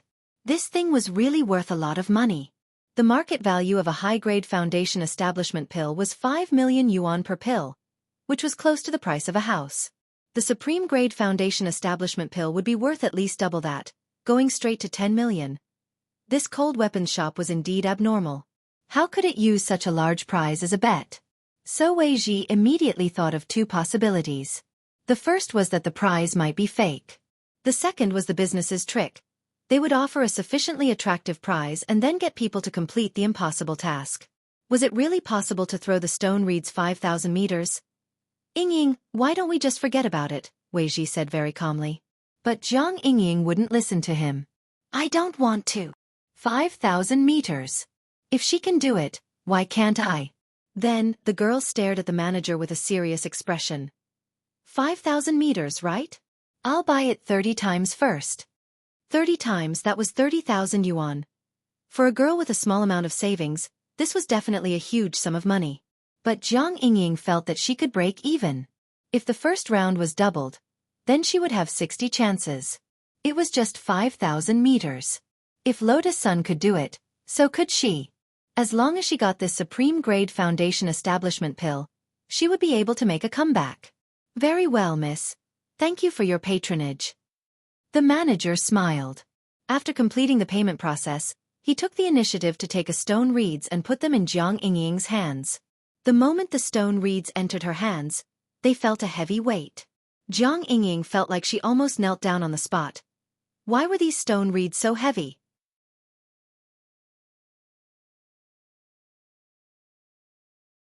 Chapter 1473. Previously, Jiang Shaoqi had witnessed everything that had happened when Wei and the others went to the Taoist temple. It was just that he didn't know what on earth had happened there. Then, he saw Zhua and a flat-chested girl walk out of the Taoist temple. Jiang Shaoqi felt that the girl looked familiar, but couldn't recall where he had seen her before. On the other hand, the three men from the Jiogong family obediently followed behind the two of them. They didn't look right. Their faces were pale, as if they had been frightened by something. Who was this girl? Why had Zhua come here? Curious, Jiang Shaoqi followed them all the way to the entrance of the Holiday Inn on Old Street, muttering in his heart, so they weren't here for Yingying. To be cautious, he didn't go in right away, and only noted down where they were staying. Then, he returned to where Jiang Yingying was. Old Street was now full of people from Huaguo Water Curtain Group, so it was really too easy for him, a Secretary General, to find out where they were. "Yes, Secretary General, that girl is still in my shop." The manager of the cold weapons shop contacted Jiang Shaoqi secretly. "Why is she still here?" The corners of Jiang Shaoqi's mouth twitched. "It'll probably be a long time. The girl bought 30 chances to throw the stone reeds, and we gave her 30 more. Just now, she threw 66 meters, and because it's an auspicious number, we gave her 66 more times." "How long does she have to throw?" Jiang Shaoqi sweated. "Can't you guys persuade her?" "We did. Moreover, the boyfriend who came with him had also tried to persuade him. It's her who won't give up. She said that if eldest miss can throw 5,000 meters, so can she, and she has to surpass her," said the manager. Hearing this, Jiang Shaoqi was completely stunned. Hadn't he and Jiang Yingying pretended to be a couple to cause trouble back then? Why was this little girl competing with eldest miss now?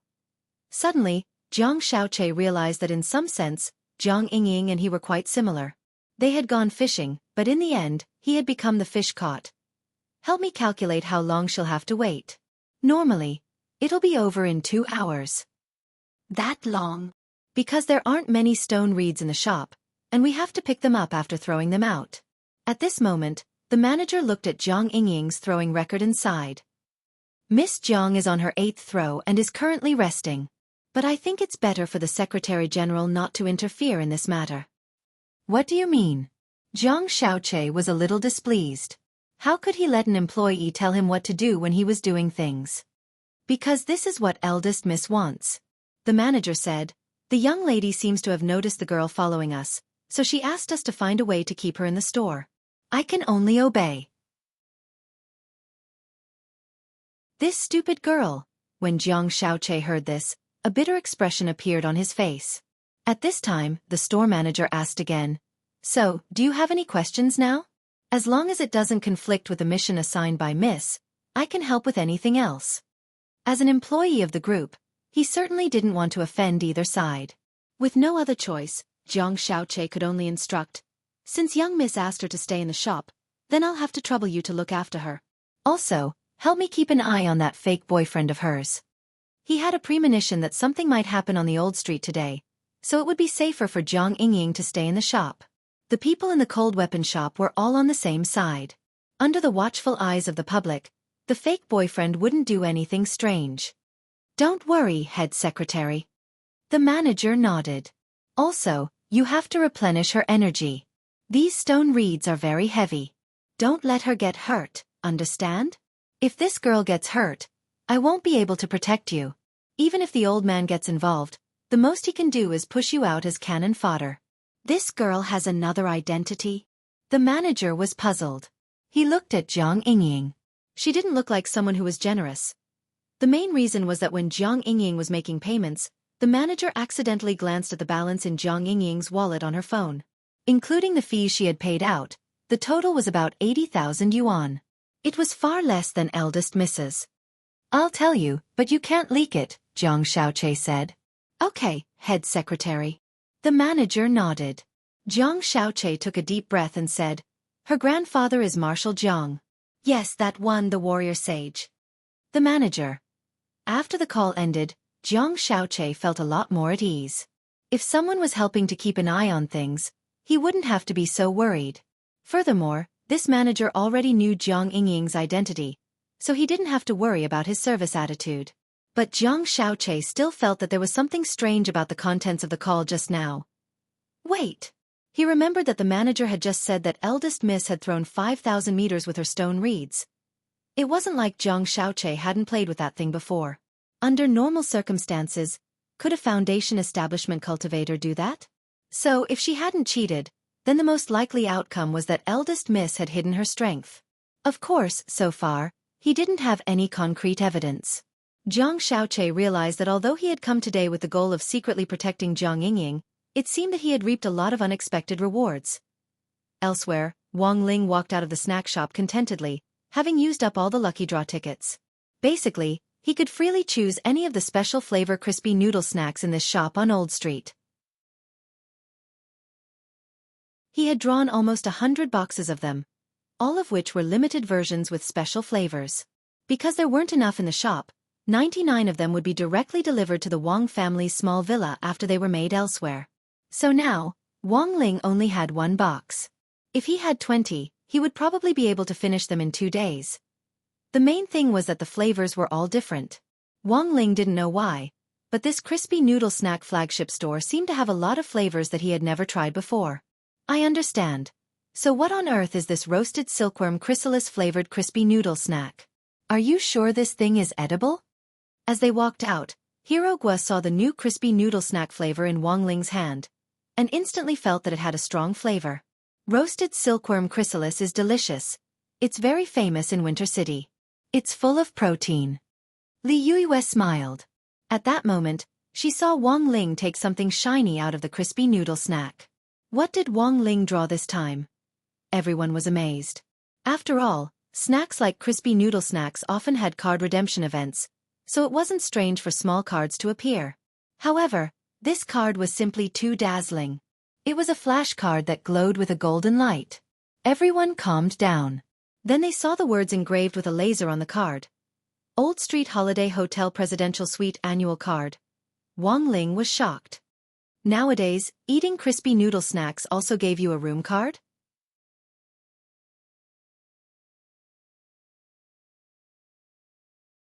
Chapter 1474. 2F*** King. It really is a room card. Even crispy noodle snacks nowadays can draw this kind of thing. Hero Gua exclaimed. Hero Gua and Li Yuiwe also stared in horror at this glittering golden card. In the past, Crispy Noodle Snacks had drawn either water margin cards or assembly cards for cooperation with some anime IP. A lot of people probably had special memories of this. After all, they were all kids from that era.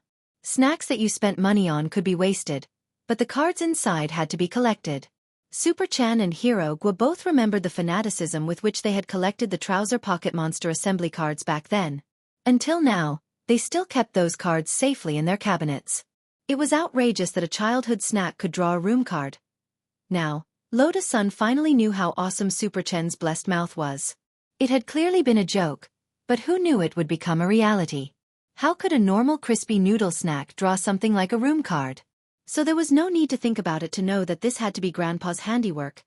For a moment, the situation was awkward. Super Chen, Hero Gua and Li Yoyue's minds were racing. They had all been bribed by Lotus Sun, and their main task was to break the awkwardness and secretly assist them. Well, this card doesn't seem like a bad idea as a gift for Uncle and Auntie. In any case, classmate Wang Ling hasn't bound it yet, right? I think it needs to be activated by scanning the code and registering with your ID card, Li Yuiwe said first. Actually, Wang Ling felt that this was indeed a good suggestion. He remembered that when the two of them had been dating back then, they had often come to this old street. After Father Wang got married, it was said that the two of them had revisited this old place on what seemed to be Valentine's Day. Then, Mother Wang had become pregnant with him. For Wang Ling himself, this ancient street actually had an extraordinary significance. It could only be said that Li Yoyue's mind worked quickly. It's pretty good, Uncle and Auntie will definitely be very happy, Hero Gua added. Super Chen, not bad, maybe the next time Uncle and Auntie come.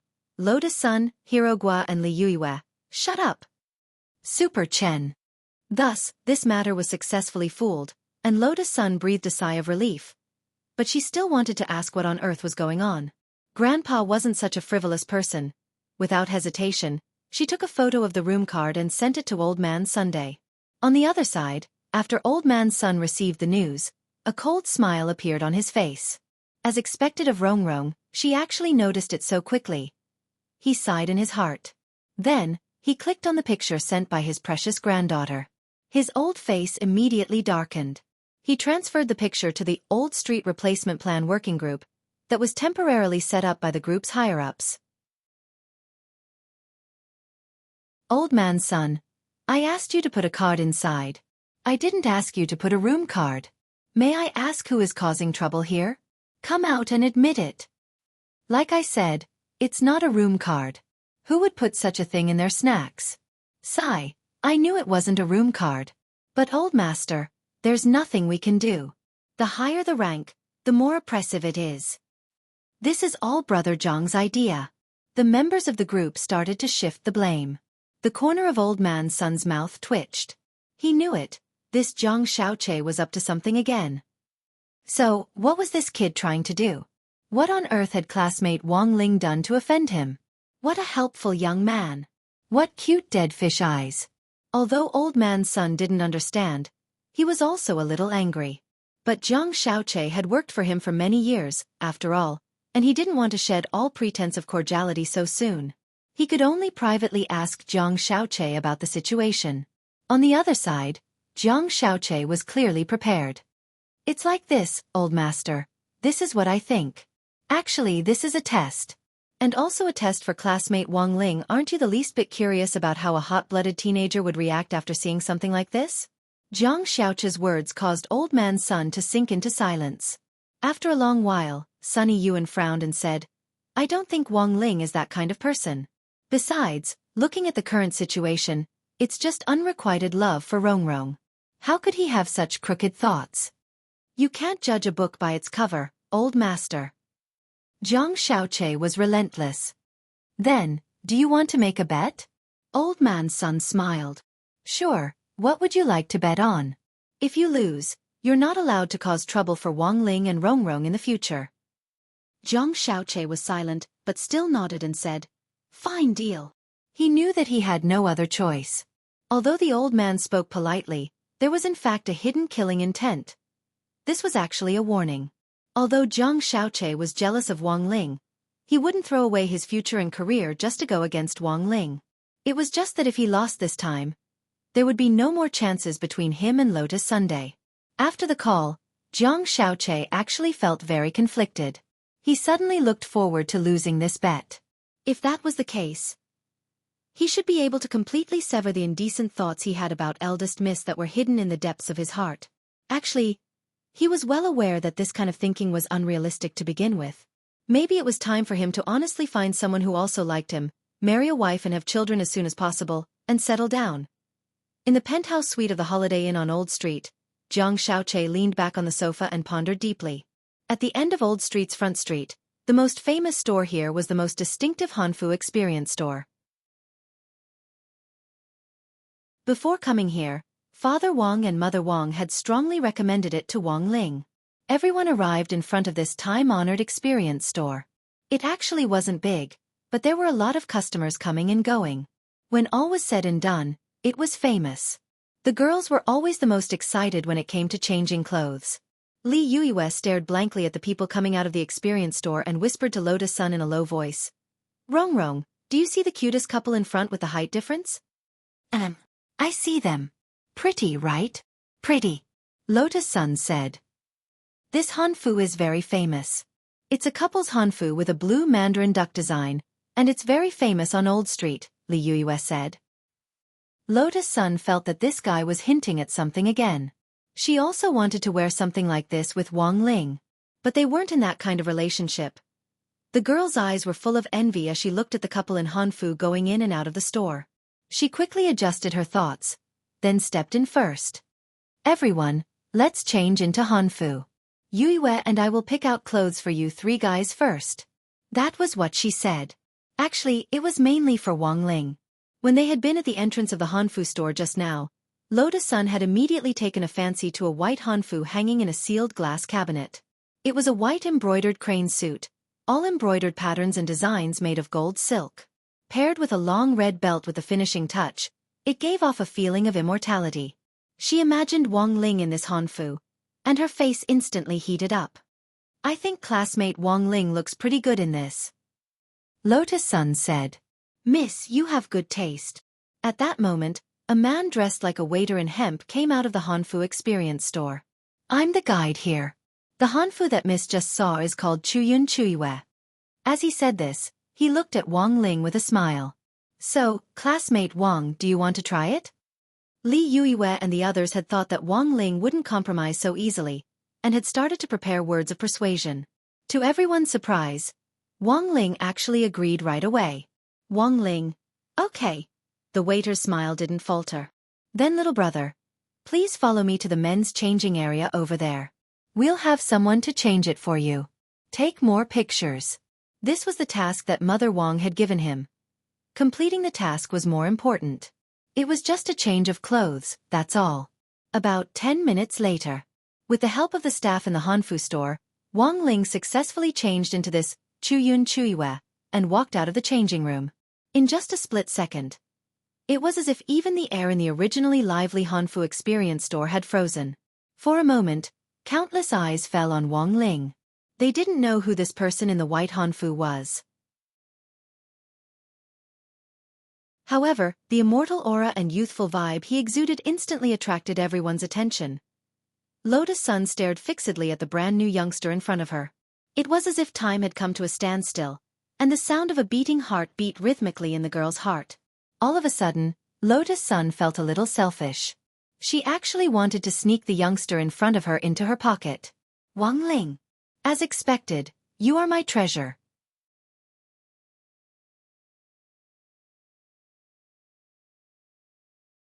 Chapter 1475. Wang Ling's Chuyun Danyue was really too stylish. He was like a teenager who had walked out of a painting. The golden white crane pattern embroidered on the lower part of the Han costume looked as if it was about to spread its wings and fly away under his feet. Lotus Sun noticed that a lot of girls in the store were secretly taking photos. Secretly taking pictures without permission was actually a very rude behavior. But Wang Ling actually didn't care. With the upgraded version of the Great Shielding spell, he felt very at ease. These photos looked normal for now, but if they were to be spread, they would automatically be censored. Furthermore, after the censoring was over, the memories of Wang Ling in these people's memories would gradually disappear. But while Wang Ling didn't care that much, Lotus Sun was clearly disgusted by the behavior of these people. Classmate Wang Ling, wait for us in the VIP room. Then, Lotus Sun directly showed the waiter her privileged black card. Although the waiter was from Huaguo Water Curtain Group, his acting skills were very good. After seeing the privileged black card, he was stunned at first, and then quickly put on a shocked expression. Then, please follow me. The VIP room in the Han Costume Experience store had separate men's and women's changing rooms, a lounge, and special services, so there was no need to wait in line. The girl hadn't directly taken it out earlier because she had wanted to keep a low profile, but now she felt that she had no choice but to do it. The girls around them were looking at Wang Ling with burning gazes. Some of them clearly already had boyfriends, but they were still staring at him like they were infatuated. Didn't they have any sense of shame? And those men. They actually allowed their girlfriends to take photos of other boys. Lotus Sun felt her head heat up, and she hurriedly pulled Wang Ling's hand toward the VIP room. It wasn't until they entered the spacious room that the girl suddenly realized what she had just done. From the reception room of the Han Costume Experience store to the VIP room, it was about a dozen meters away. She had actually held the youngster's hand all the way. Classmate Wang Ling. I didn't do it on purpose. Lotus Sun dropped her forehead into her hand, her face red. She felt that she had been impulsive in the end. Wang Ling looked at Lotus Sun's delicate hand and felt that it was slightly sweaty. Her long fingers with distinct knuckles were holding onto his hand as if she were holding onto something very important.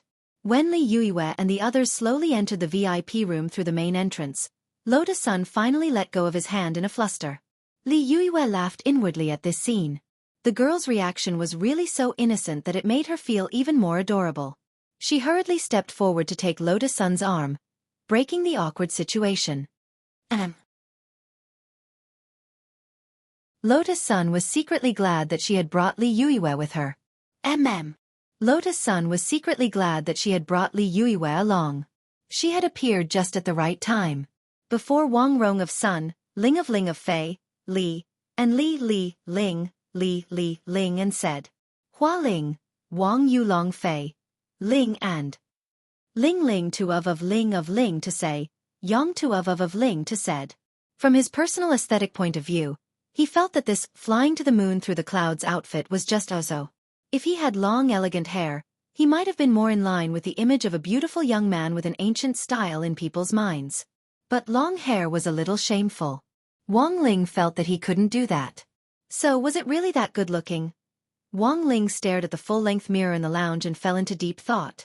In the single suite of the Holiday Inn on Old Street, sitting alone on the bed, Ryoko Kumiya suddenly felt a sense of emptiness. That odd joie had actually really left her alone in the suite. Although her suite and odd joies were only separated by a wall, Wang Ling's and Zhu Juanyang's suite had always been the same. But for some reason, Ryoko Kumiya felt inexplicably displeased. Until now, she still hadn't figured out why the replica ghost chart had rioted. What if it rioted again? What an incompetent bodyguard. Ryoko Kumiya's heart was filled with resentment. So boring. The girl mumbled as she lay on the bed, bored to death. The local variety shows she was passionate about could have been used to pass the time. But she couldn't see them in Huaxiao. The walls were too thick, and she had to climb over the wall to watch a variety show. The most important thing was that it was illegal to climb over the wall now, and Ryoko Kumiya didn't want to cause trouble. It would be bad if she was caught and ordered to be deported. Without variety shows to pass the time, Ryoko Kumiya naturally wanted to make her life a little more fulfilling. This ancient cultivation cultural street was a famous scenic spot in Songhai City. It wasn't easy for her to come here, but she could only hole up in the hotel to keep an eye on things, which was really too depressing. Actually, it wasn't like she couldn't go out. After all, Wei and the other two guys were a lot more well-behaved than she had imagined. But Ryoko was afraid that Ajwa would make fun of her. As the future heir of the Ryoko family, how could she not have this little bit of willpower? Thus, the girl could only endure it. At the same time, she secretly competed with Ajwa in her heart. Ajwa, let's see when you'll come find me. Next to Ryoko's room. At that moment, Ajwa was leaning against the headboard with one hand as a pillow. Although there was a wall between them, He could hear the girl's voice very clearly. It also included the sound of her breathing. Ajwa felt that this was a very subtle feeling. After hearing Ryoko Kumiya's murmur, he couldn't help curling his lips. He glanced at the clock on the wall and estimated the time. After checking into the single suite, he had deliberately given Ryoko the cold shoulder for a while. He hadn't expected the girl's patience to be stronger than he had imagined. Although she was complaining, she didn't directly rush over to knock on his door. But given Ryoko's character and temper, it would probably be very difficult for her to take the initiative to look for him, right? But Ajwa didn't intend to spoil her. If she really did, he wouldn't be able to spoil her. He had to be extremely patient to deal with this kind of little girl. Then, he closed his eyes and waited patiently. After who knew how much time had passed, he heard Ryoko Kumiya's breathing become more and more rapid, and he immediately knew that the girl's patience had probably reached its limit. Now, she was just one step away. Ajwa had a feeling that the next second, the girl would rush out and knock on his door. However, it wasn't the sound of the door opening that greeted him. Instead, it was a muffled thud. There's something wrong with that sound. This time, it was Ajwa who couldn't take it anymore. He hurriedly got up and ran over to check out the situation. After swiping the MasterCard to open the girl's door, Ajwa saw Ryoko sitting on the ground, clutching her left ankle with a pained expression on her face. "What's wrong?" Ajwa asked. Seeing that Ryoko was silent, he made a rough guess based on the current situation. She was in a hurry to open the door, but ended up tripping and spraining her ankle? After saying that, the girl's face immediately turned red. I didn't want to go out." Ajwa leaned over and couldn't help pinching Ryoko's face. "Classmate Ryoko, are you an idiot?" He laughed bitterly in his heart. He had wanted to trick Ryoko. In the end, he hadn't expected that he would be the one being tricked. "Don't pinch my face without permission," the girl protested softly. "Oh, sorry." Ajwa smiled gently, then sat down cross-legged. As he spoke, he picked up the girl's left foot and placed it on his knee. "Don't. It's the bodyguard's responsibility to give emergency medical treatment to the employer. It's just work. Classmate Ryoko, don't misunderstand." Ajwa looked at Ryoko and asked earnestly, "So where does it hurt? Please tell me."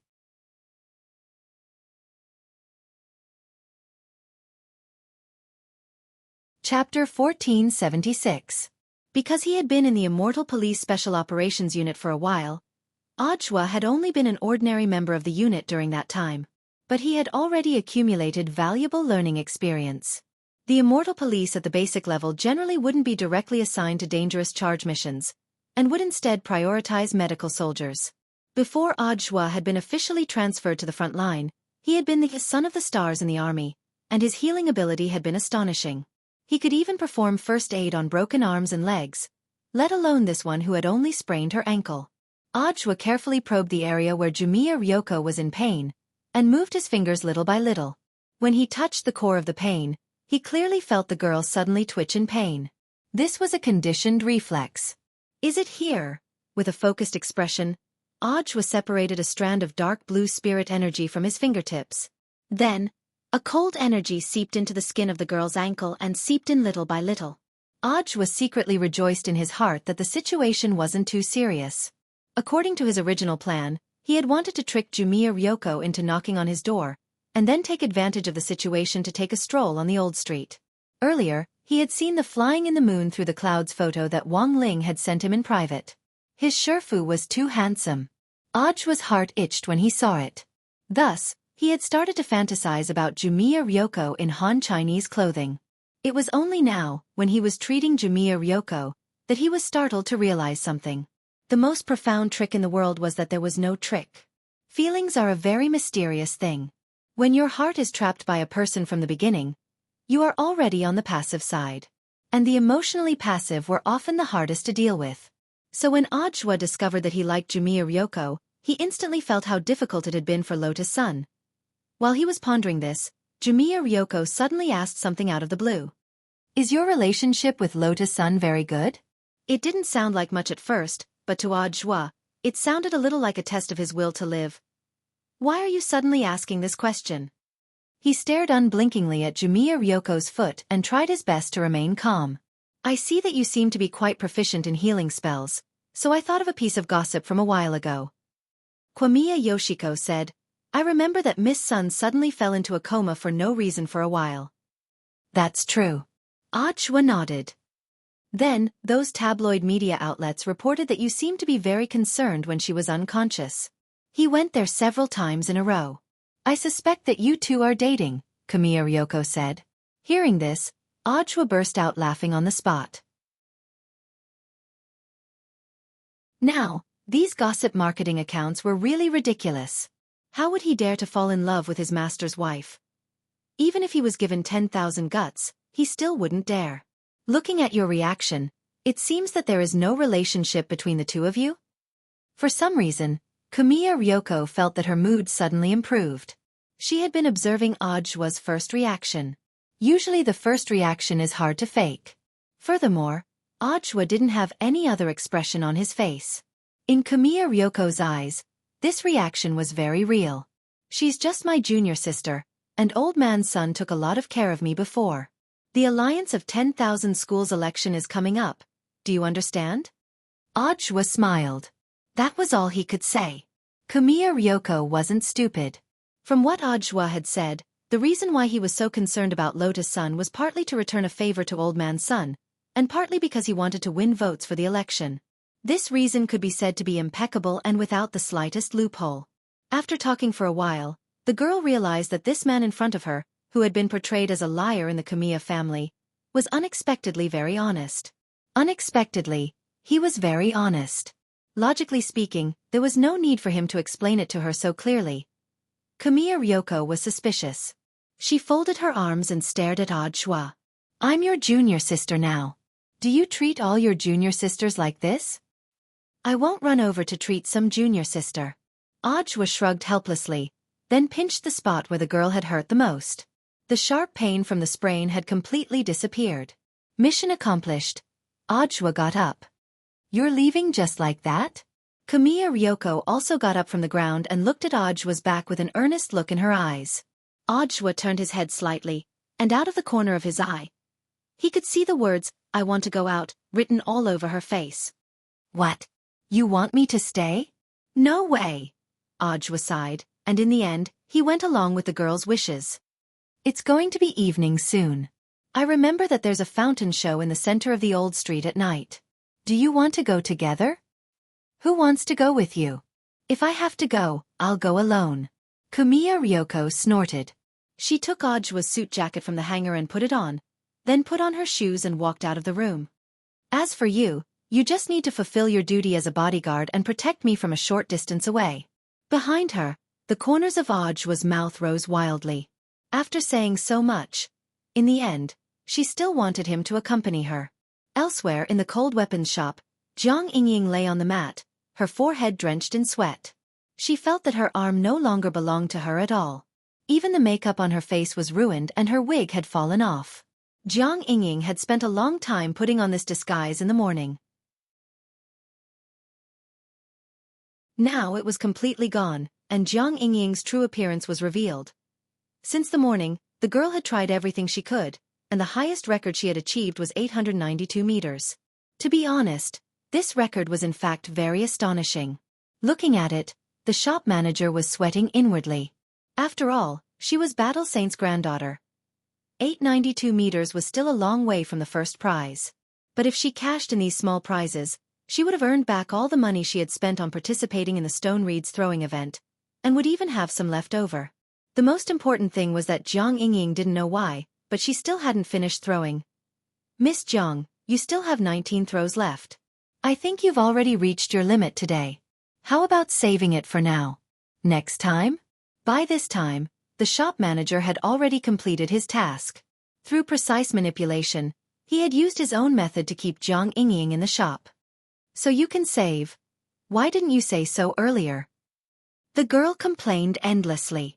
She had wanted to leave long ago, but hadn't expected that there would be a save function. It's our negligence, Miss Jiang. The shop manager smiled slightly, then took out 2 special coupons and handed them to Jiang Yingying. This is an extra compensation. Don't tell me they're giving me more chances. Absolutely not. The shop manager said, these are the coupons for deluxe single suites at the Holiday Inn on Old Street. With the coupons, you can enjoy 1 night of hotel service for free. Also, all the entertainment facilities and beauty programs in the hotel are free for a limited time. But why 2 single suites? This hotel is the hottest. The double suites are already fully booked. Please forgive the inconvenience. The shop manager smiled. These 2 coupons were prepared by Jiang Xiaoche for him to give to the girl after the event. And when Jiang Yingying arrived, she would discover. These were 2 deluxe single suites. One was on the 1st floor, and the other was on the 4th floor. They were 2 rooms that weren't even close to each other. Thank you very much. Jiang Yingying thanked him. Miss Jiang, take care. Come again next time. This was a free bargain, and it made her feel very good. Although it looked like she had spent a lot of money today, it actually didn't seem like a big loss. When she left the cold weapons shop with Wei Ji, she realized that it was almost evening. Oh no! Wang Ling. Jiang Yingying dropped her forehead into her hand. She had been so focused on competing with Lotus Sun that she had completely left the task of following Wang Ling to Wang Ling. You're too tired today. Rest early. It would be a waste not to use these hotel coupons. That's true. Jiang Yingying smiled. I really troubled Brother Xiaoji to accompany me all day. Don't mention it. Wei Ji shook his head. The 2 of them walked side by side to the hotel. At this moment, Jiang Yingying was completely unaware that a man in a checkered shirt was secretly following her from behind. After seeing Jiang Yingying leave the cold weapons shop, the man followed her and reported the situation using a micro-communication device. Target confirmed. Are you sure it's Big Miss Sun herself? Yes. The man nodded. She just left the cold weapons shop. There's no mistake. Okay, then let's stick to the original plan.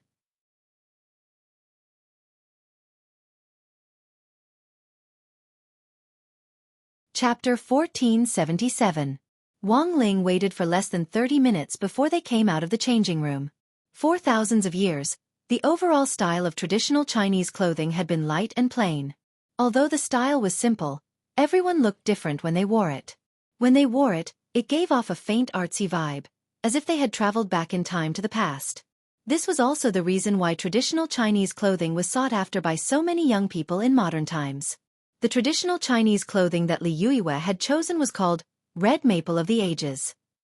It was a red robe with maple leaves and white rust patterns that symbolized raging fire. From Wang Ling's point of view, this red traditional Chinese clothing really matched Li Yuiwei's temperament. Li Yuiwei was a sunny girl who was passionate about making delicious food and had been around fire all year round. Her extroverted personality could be felt in this simple traditional Chinese clothing. Where's Lotus Sun? On the other side, Super Chen and Hero Gua also came out. The 2 brothers had chosen the same style, which was called Night Waves Don't Startle, and was a set of hanfu that was mainly black with a little white underwear. But to be honest, the effect of this Night Waves Don't Startle jacket was very average on Super Chen and Hero Gua. Why did you choose this? It doesn't suit you. Li Yuiwei dropped her forehead into her hand. Didn't I tell you before that you'd look better with red and gold? Any girl would feel helpless when it came to straight men's aesthetics. Boys usually didn't care too much about how they dressed. A lot of things were influenced by their environment, and people weren't born to dress up. It took time to develop. Everyone was different when it came to wearing traditional Chinese clothing, so Li Yuiwei didn't think it was a problem with the clothes.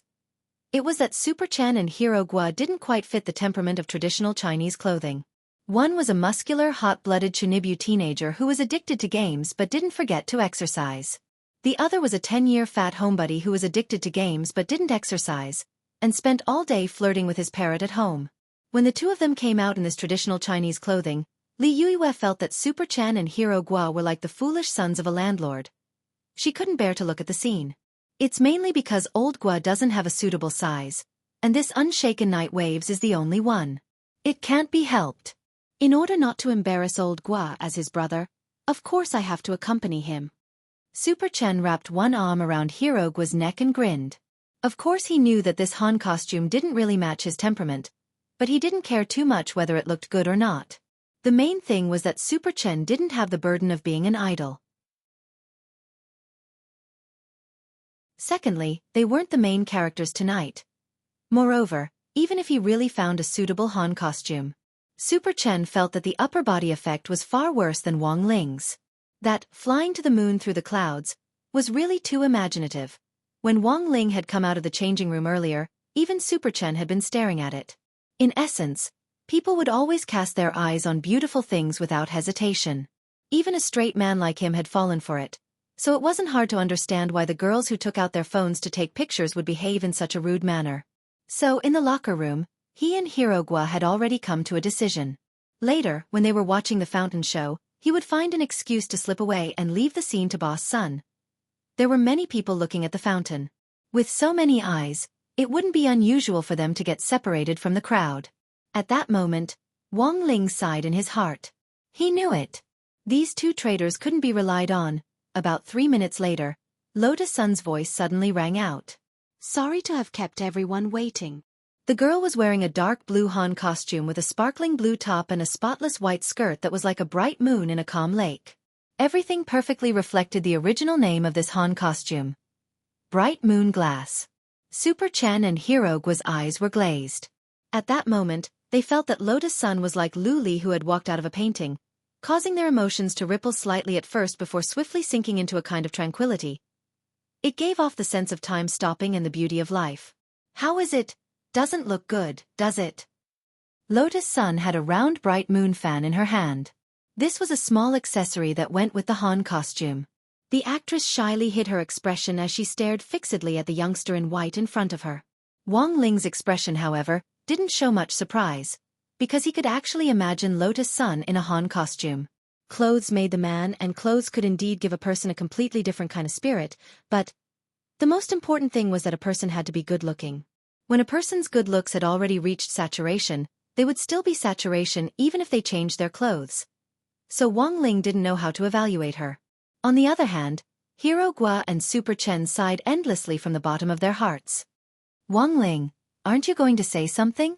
Seeing that Wang Ling hadn't replied for a long time, Li Yuiwei was a little anxious. She cleared her throat and lectured him in the tone of an elder sister. When a girl needs to be evaluated, you should. That's the most basic courtesy. Somehow, Wang Ling felt that this segment was a little like a survival test. In any case, it was a compliment. He didn't know how to say it, but he did know some truth. At that moment, Wang Ling looked at the girl and said, "She's pretty to begin with." This was indeed what Wang Ling thought was the truth, but when he said it, Lotus Sun's face instantly turned scalding hot.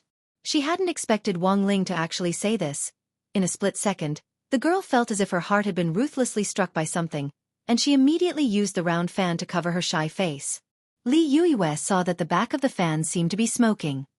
"Are you satisfied now?" She moved her face closer and whispered to Steam Beauty behind the fan. The girl's face couldn't help turning even redder. Then, Li Yuiwei turned her gaze to Wang Ling. The youngster in front of her had a calm and unperturbed expression on his face. Crossing her arms, Li Yuiwei felt a little gloomy, and suddenly felt that Wang Ling's wooden nature was hopeless. She muttered helplessly in her heart, "So, he really doesn't know that he's very seductive." After everyone had changed, it was time to enjoy the night fountain show. The Dragon Spring Fountain on Ancient Street was very famous and had been around for a long time. It had been built by an emperor in the old era to please his beloved concubine. The entire fountain was the size of 2 basketball courts, and had a total of 88 bronze dragon heads, which was why it was called Dragon Spring. As for the fountain's water source, it was drawn from Dragon Tooth Mountain on the side.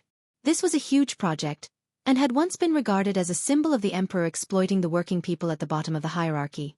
But at some point, the Dragon Spring on Ancient Cultivation Cultural Street had become an internet sensation.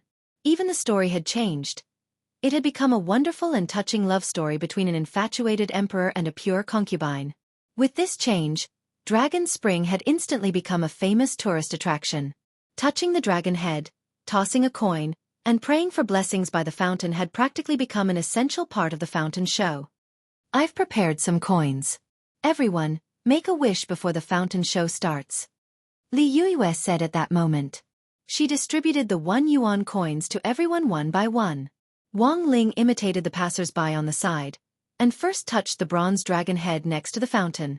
In the end, when he touched it, he realized that his dragon head wasn't the same as the one next to it, because the dragon horn of the dragon head he touched had already been rubbed flat. It was okay that it had been touched bald. Wang Ling sighed in his heart. He just touched it lightly, and then set up a timed repair spell for the dragon head he had touched. Since he was able to touch the dragon head, it was fate for this dragon head. Wang Ling felt that he had done a good deed by fixing it. After setting up the timed repair spell, everything was set. When no one was paying attention to the dragon head, its dragon horn would grow out while no one was looking.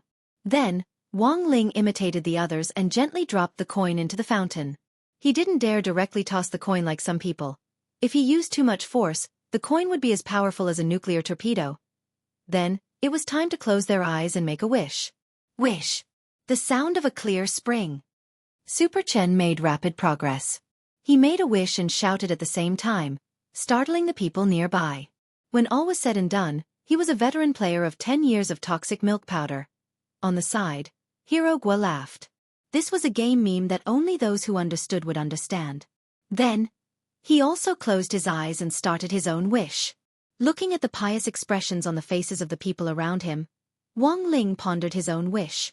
Actually, there were times when people just made a wish to give themselves psychological comfort so that they could put down their burdens and move on. There were actually a lot of rumors about the efficacy of the dragon spring. Wang Ling wasn't sure whether they were true or not. After all, businesses nowadays would do anything to hype up tourist attractions. Fabricating a beautiful fairy tale-like story was already considered kind. A while ago, a scenic spot called Sky Realm had appeared, which was claimed to be the first in the country and had been produced at a huge cost. The Sky Realm in the promotional poster for the scenic spot was a combination of blue sky and white clouds that looked like a dream. But in reality, the real classic was just a few mirrors covered in muddy shoe prints on a pond. This was the real difference between a buyer's show and a seller's show. But whether it was useful or not, when it came to making a wish, it was better to believe it was real. You still had to have a dream. What if it came true? And so Wang Ling closed his eyes. And he didn't open them for a long time. The main thing was that he had a lot of wishes. Classmate Wang Ling, you must be wishing to eat crispy noodle snacks with different flavors, right? Looking at the earnest expression on the youngster's face with his eyes closed, Lotus Sun smiled sweetly. Then, she also closed her eyes and piously made her wish to the dragon's spring. Her wish was, no matter what Wang Ling wished for, it would come true. Just in time. On the other side, Shua and Jiogong also arrived at the scene. They had also changed into traditional Chinese clothes and were here. What was worth ridiculing was that they were wearing the same style. They had both chosen the traditional Chinese clothes called Purple Gold Galaxy.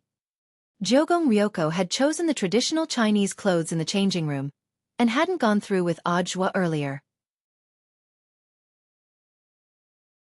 Even under these circumstances, it was still a coincidence.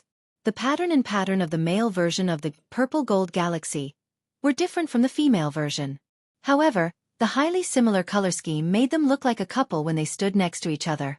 Was it a coincidence? Of course not. There were so many styles of traditional Chinese clothes. How could they possibly choose the same one? It was just that Shua had asked a good brother to help him ask around when Jiogong Ryoko was choosing her clothes. Of course, Shua couldn't expose such a small trick. As soon as he came out, he had a flabbergasted expression on his face as he lamented that his and Jiogong Ryoko's train of thought were similar, and even embellished the story with phrases like, a match made in heaven, and a telepathic connection. This had directly caused the girl's face to flush red until now. Of course, in this case, she just needed to change into a new set of traditional Chinese clothes. But Jiogong Ryoko felt that since there was nothing between them, there was no need to hide it too much, and it was better to be more open. To be honest, she didn't know why she had thought of that magical logic at that time. It wasn't until she was wearing the same style of traditional Chinese clothes as Shua on the street that Jiogong Ryoko wanted to slap herself. I'm telling you, don't get too close to me. It's too easy for people to misunderstand. Jiogong Ryoko muttered by the fountain. There was a hubbub of voices nearby, but it was very easy for Shua to distinguish Jiogong Ryoko's voice among them. But he deliberately pretended not to hear her, and just smiled at the girl in front of him. What? He was a little taller than Jiogong, and from this angle, this girl's slightly soft and cute voice was like a cat's paw, tickling Shua's heart. I'm telling you, don't get too close to me, otherwise people will misunderstand. Jogong Ryoko tried to speak a little louder. What? You want me to get closer to you? Shameless. The corners of Jogong Ryoko's mouth twitched. She was sure that Ajwa had heard her 100%, and was definitely teasing her. The girl clenched her fists with all her might, trying not to flare up. Then, she straightaway stood on tiptoe, intending to speak directly into Ajwa's ear. At this distance, this old liar would definitely hear her.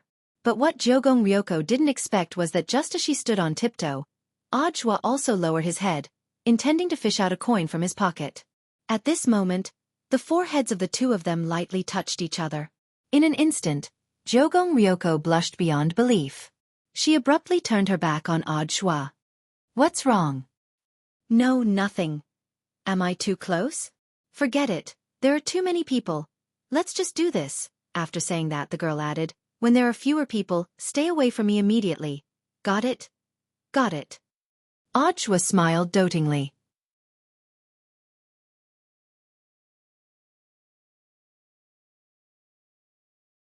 Chapter 1478. At 8:30 that evening, the Dragon Spring in the central square of Old Street started its dreamlike fountain show on time. 88 dragon heads slowly raised their heads in front of everyone's eyes, and many people who were watching the Dragon Spring for the first time were amazed. This was one of the famous scenes before the start of the Dragon Spring fountain show, also known as the dragon raising its head. But it wasn't modified by modern technology, but by exquisite ancient craftsmanship. In the old era, to be able to develop such a high-tech fountain through mechanical design, it could only be said that the engineer who had built the Dragon Spring back then, he was indeed an extraordinary talent. However, there was still no definite answer to the question of who the creator of the Dragon Spring belonged to, and history experts debated endlessly.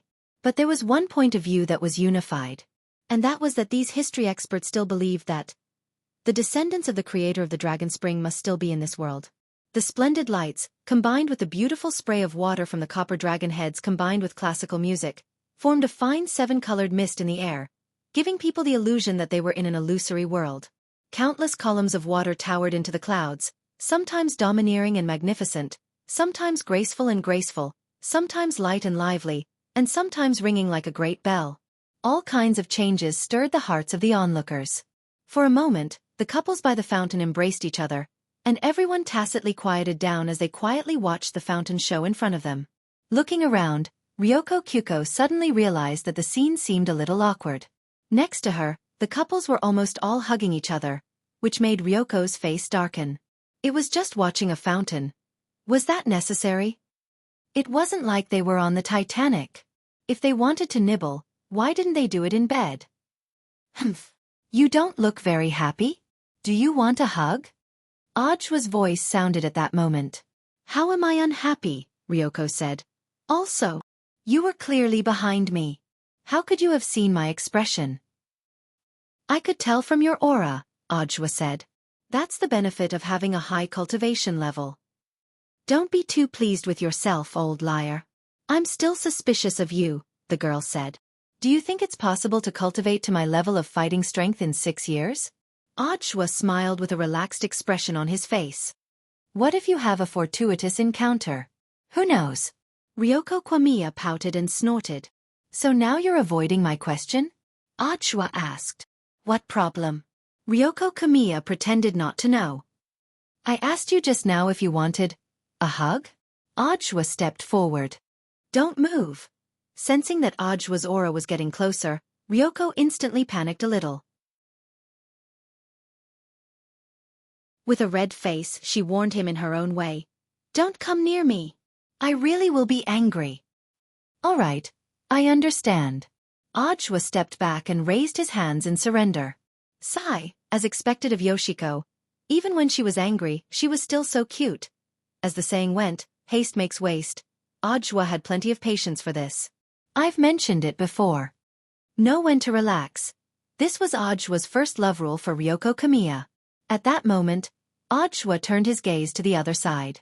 But when he saw that Wang Ling's eyes were still closed, he was stunned. This wish was perhaps a little too long. But very quickly, he realized what on earth was going on. It must be because the surrounding couples were hugging each other, causing Master to fall into an awkward situation. And the worst thing was, even Lotus Sun seemed to be surrounded by people. The two of them weren't far from each other, but there were couples all around them, and they were sandwiched in the middle like a game of Go. It was very obvious that Hero Gua, Super Chen and Li Yuiwe had retreated in time, leaving the space for the two of them.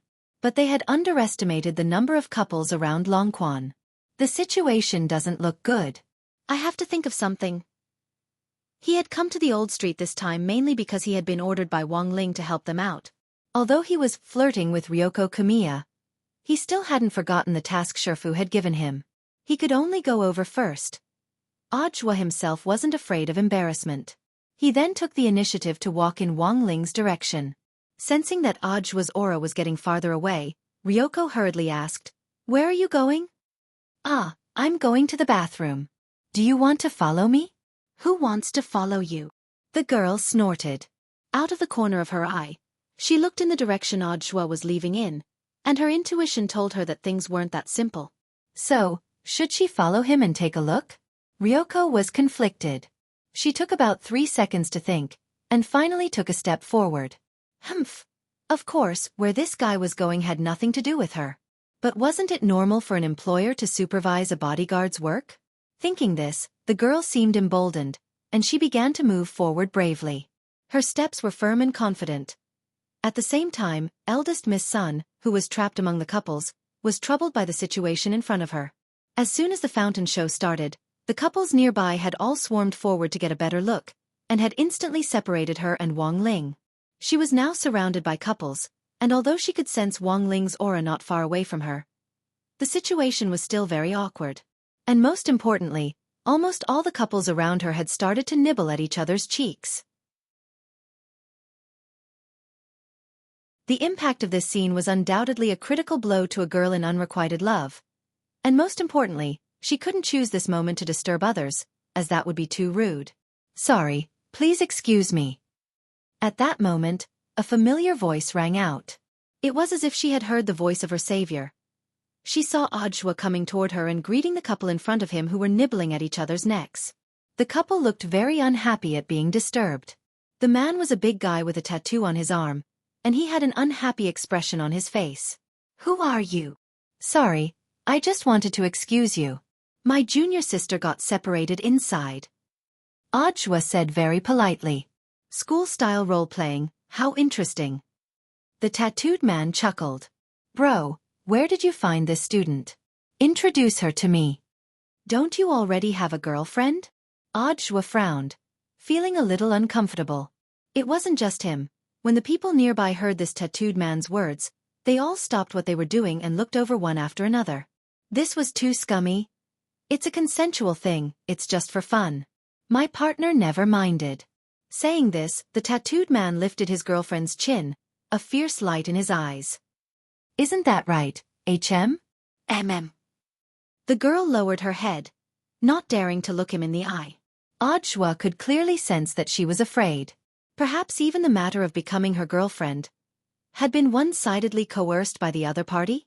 Ajwa didn't have any proof of this, so he didn't care, but the man in front of him was really hateful. Unfortunately, this was a public place, and it wasn't convenient for Ajwa to make a move. After all, he was still a public official. Although the other party was hateful, if he made a move here and someone filmed it and posted it online, who knew what kind of trouble it would cause? "Sorry, excuse me." At that moment, he heard Lotus Sun's voice. Because of Ajwa's intervention, the couples around them stopped what they were doing and turned their gazes over to watch the show. Lotus Sun hurriedly seized the opportunity to circle around to Ajwa's side from another direction.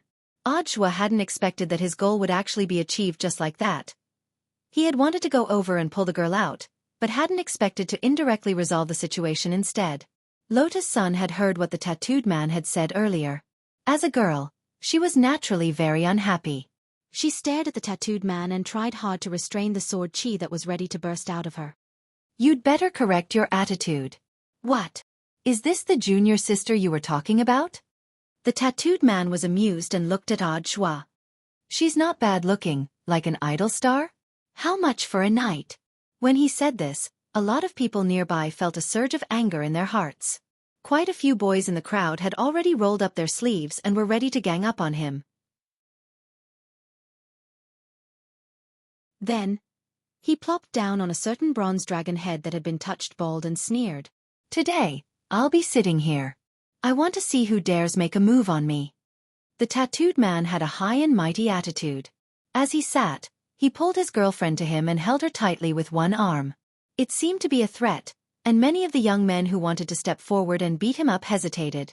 They were worried that if they pushed too hard, this scumbag might hurt the girl. He's really too arrogant. This is too much, that girl must have been coerced. Should we call the police? But he hasn't done anything yet. There's no point in calling the police, right? Hey, is there no one who can come out and punish this scumbag? The girls around them were also very angry, and then they closed their eyes and started to make wishes to the dragon's spring. Ah! Then in the next moment, the tattooed man screamed like a pig being slaughtered. What was going on? One by one, the girls who had been making wishes opened their eyes. The tattooed man, who had been so smug earlier, had fallen down in front of the dragon's spring, clutching his butt. 2 bloody holes had appeared in his butt from the dragon head's horns.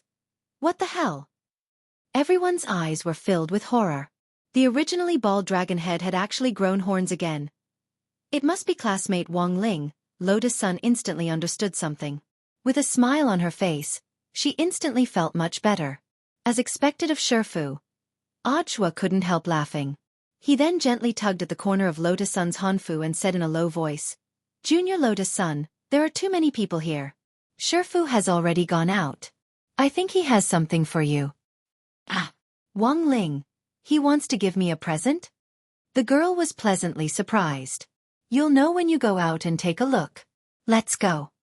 Ajua smiled, then took the girl's hand, intending to lead her to where Wang Ling was.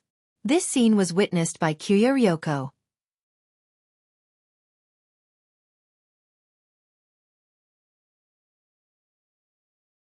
Chapter 1479. The tattooed man's situation was even worse than everyone had imagined. The dragon horn was a little long, and it had directly pierced through his butt. Furthermore, the angle at which the dragon horn had grown was too tricky. Everyone couldn't help sighing in their hearts. This was probably the legendary ball wheel burst. The originally bald dragon head suddenly grew 2 pairs of horns as it punished the scumbag in front of everyone. Such a scene could not be said not to be gratifying. A lot of people at the scene were alarmed by this miraculous phenomenon. A lot of materialists didn't believe in making wishes to begin with, but after seeing this scene with their own eyes, they all threw their coins at the dragon's spring and piously made wishes. And so, the second wish ceremony began. The scene was dead silent. Everyone put their palms together, faced the dragon's spring, and closed their eyes to pray. But no one called an ambulance. The tattooed man lay on the ground with his butt sticking out in the air. His face was pale from the pain, but he already had no energy left to speak. As for the girl he had coerced into becoming his girlfriend, she had already left the scene. The dragon horn had pierced the tattooed man's butt. Although Wang Ling had cast the spell, it really hadn't been calculated in advance, and was purely an accident. Evil people would be tormented by evil people, and retribution would come sooner or later. So sometimes, people shouldn't have no bottom line. On the other side, Ryoko Q's resentment had already begun to spread. It turned out that a woman's sixth sense was really scary. Moreover, Ryoko's sixth sense was innately accurate. At the same time, it was a label that Ajua had always ignored. An indescribable anger welled up in Ryoko's heart. Sure enough, a leopard couldn't change its spots. An old liar was still an old liar. What happened to going to the washroom? Why had she come to this place? Furthermore, she was actually holding the hand of Lotus Sun, whom she had always regarded as her rival. Ryoko did her best to calm down, because if she looked angry now, it would mean that she actually cared a lot. She didn't want to show an expression of menstruation disorder in front of this old liar. Thus, her eyes narrowed slightly, and she used the round fan in her hand as a cover as she stealthily followed Ajua from behind. As the saying went, catch someone dirty, catch adultery. No, strictly speaking, this didn't seem to count as catching adultery.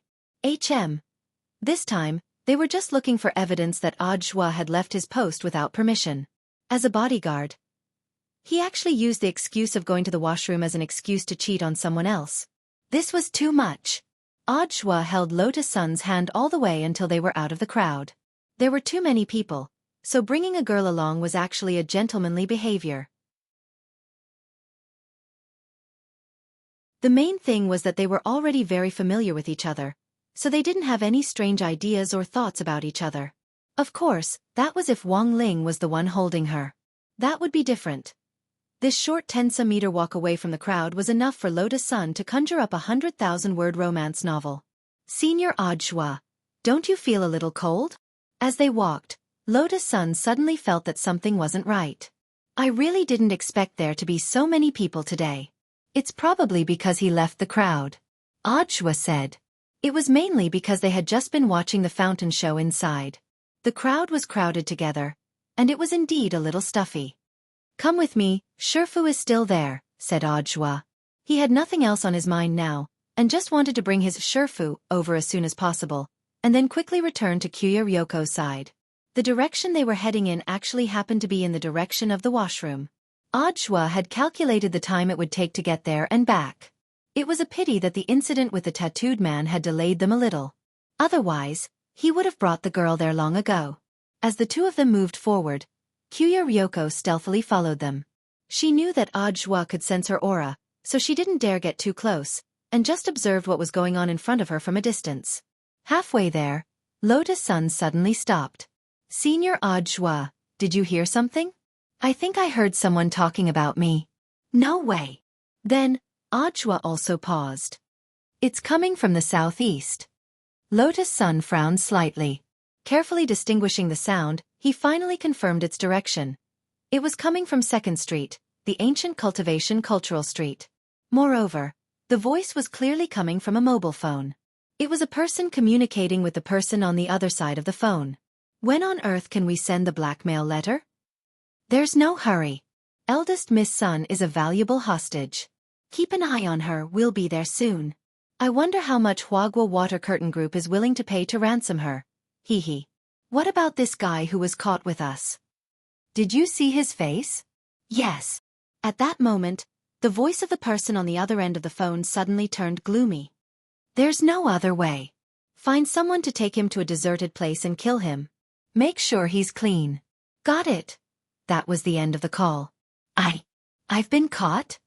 Both Lotus Sun and Ajwa were baffled.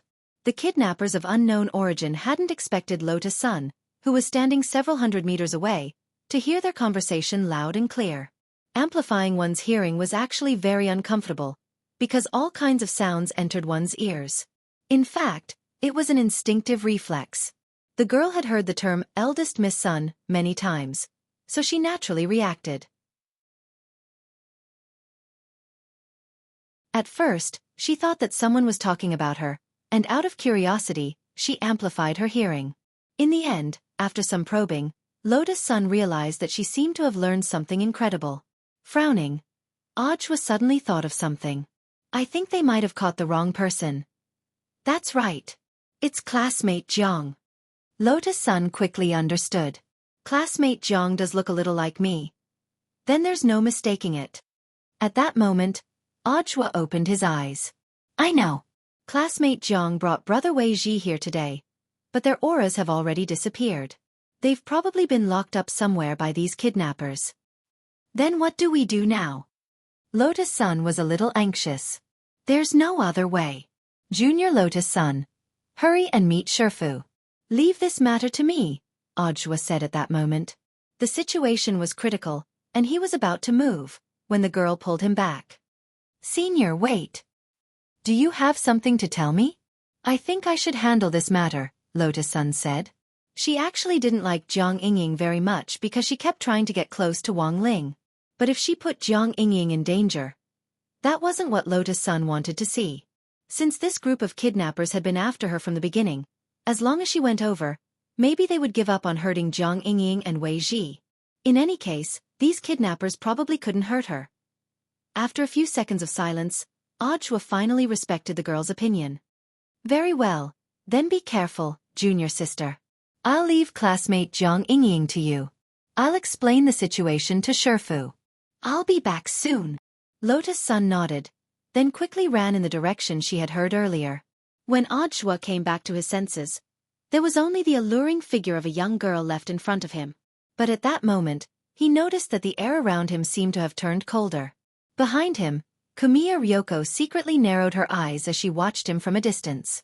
The hidden bitterness emitted from it was so cold that no one dared to get close to it. Kamiya Ryoko didn't know whether this little friend had a lot of questions. But right now, there were indeed a lot of questions. She wanted to know who on earth that Jiang Yingying was. Listening to Ajwa's tone and how he called her a classmate, she should also be a girl studying at number 60 high school? A liar was still a liar. While watching the fountain show, he had actually hooked up with 3 junior sisters in a row. Shameless. Big liar. At that moment, Kamiya Ryoko finally couldn't take it anymore and shouted angrily at Ajwa's back in the distance.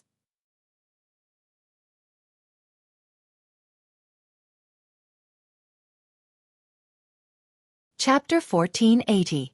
This roar startled countless gazes on the old street and turned towards Kamiya Yoshiko. The girl was so angry that her breasts bulged, even though she didn't have breasts that could rise and fall. Ajwa had never seen Kamiya Ryoko so angry. She must have roared with all her might.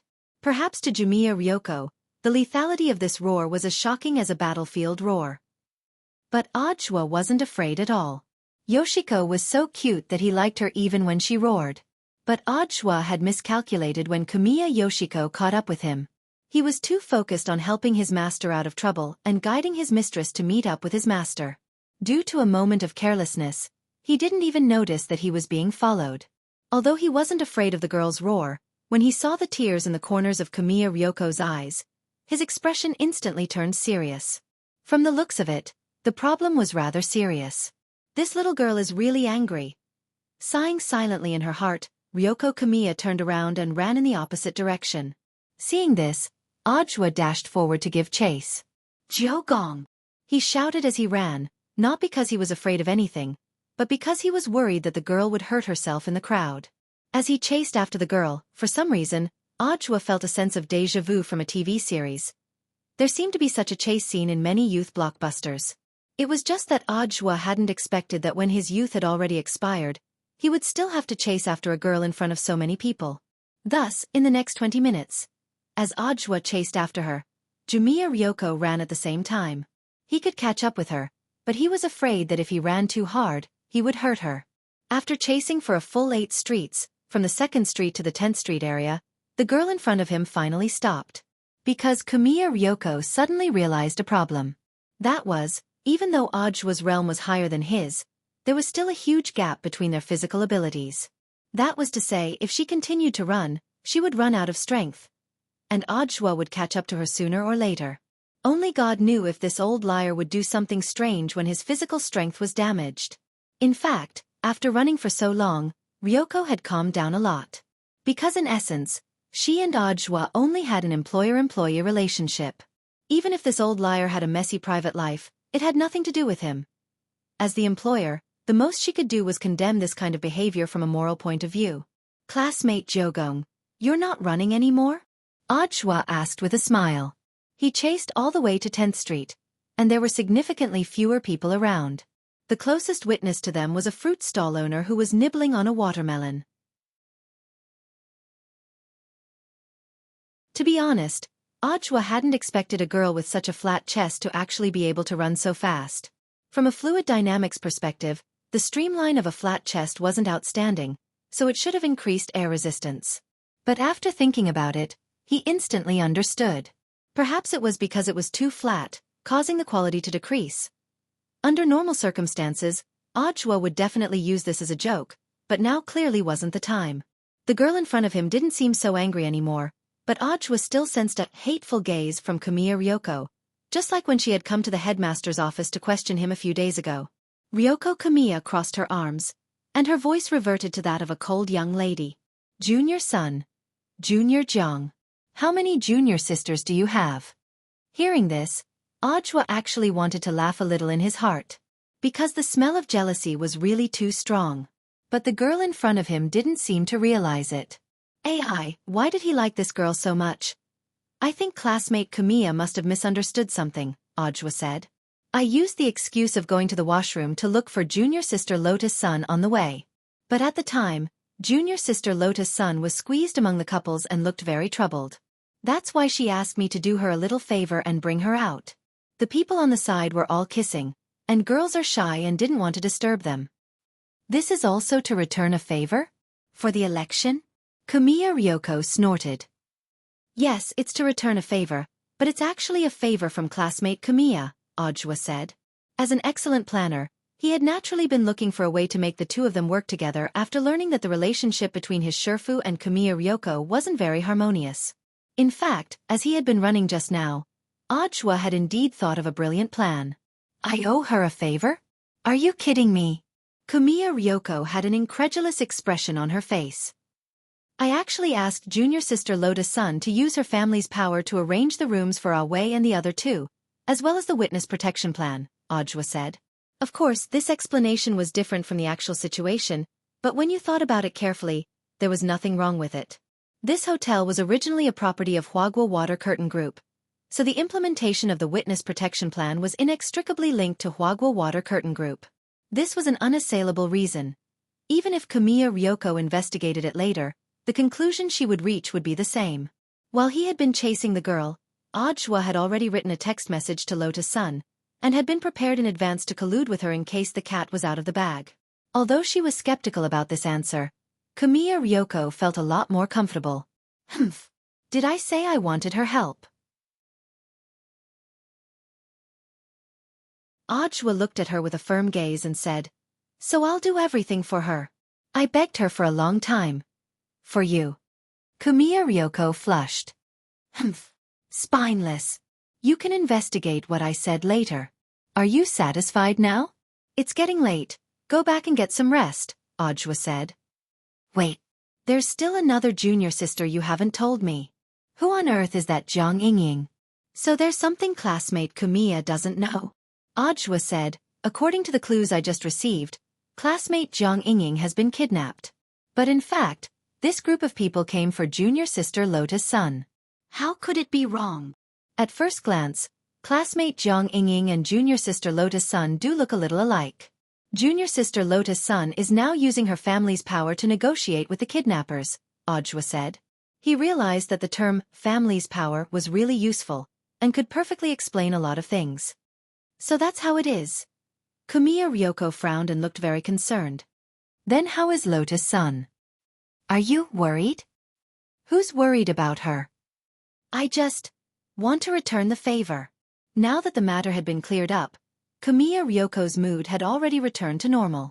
She snorted like a proud black swan as she strolled in the direction of the hotel. Then go back. As the employer, I'll give you special permission to pay more attention to the kidnappers tonight. Yes. Ojwa held back his laughter. Before leaving, he glanced at the fruit stall on the side of the road. Do you want to buy some fruit? Kamiya Ryoko glanced at the fruits on the stall and said disinterestedly, You decide. She actually had an idea. She mainly wanted to see if Ojwa's favorite fruit was the same as hers. Then, durian. Ojwa cupped his chin and thought seriously for a moment before he said this. He didn't know that this might be the worst decision he had ever made in his life.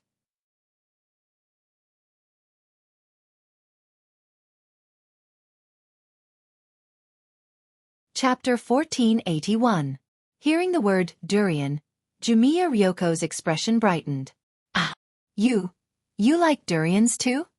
To be honest, the girl was a little touched. After all, a lot of the people around her thought that durians were very smelly, and even the servants usually hid far away when she ate them.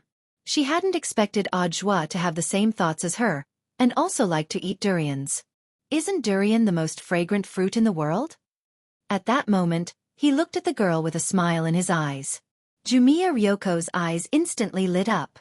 Although it was just a flash. It was already very rare for this rare expression to appear on Kamiya Ryoko's face. How much is this durian? Ojwa asked the melon-eating stall owner as he crouched down. At the same time, he looked around and carefully picked out what he wanted. He realized that this fruit stall was not only down to earth, but also very rich in variety. There were even several different kinds of durians. Strange, can you set up stalls casually in your country? The girl asked curiously at that moment. The melon-eating stall owner put his hands on his hips and wiped the watermelon juice off his mouth with a handkerchief as he smiled honestly. Little girl, you don't understand. This is called the stall economy.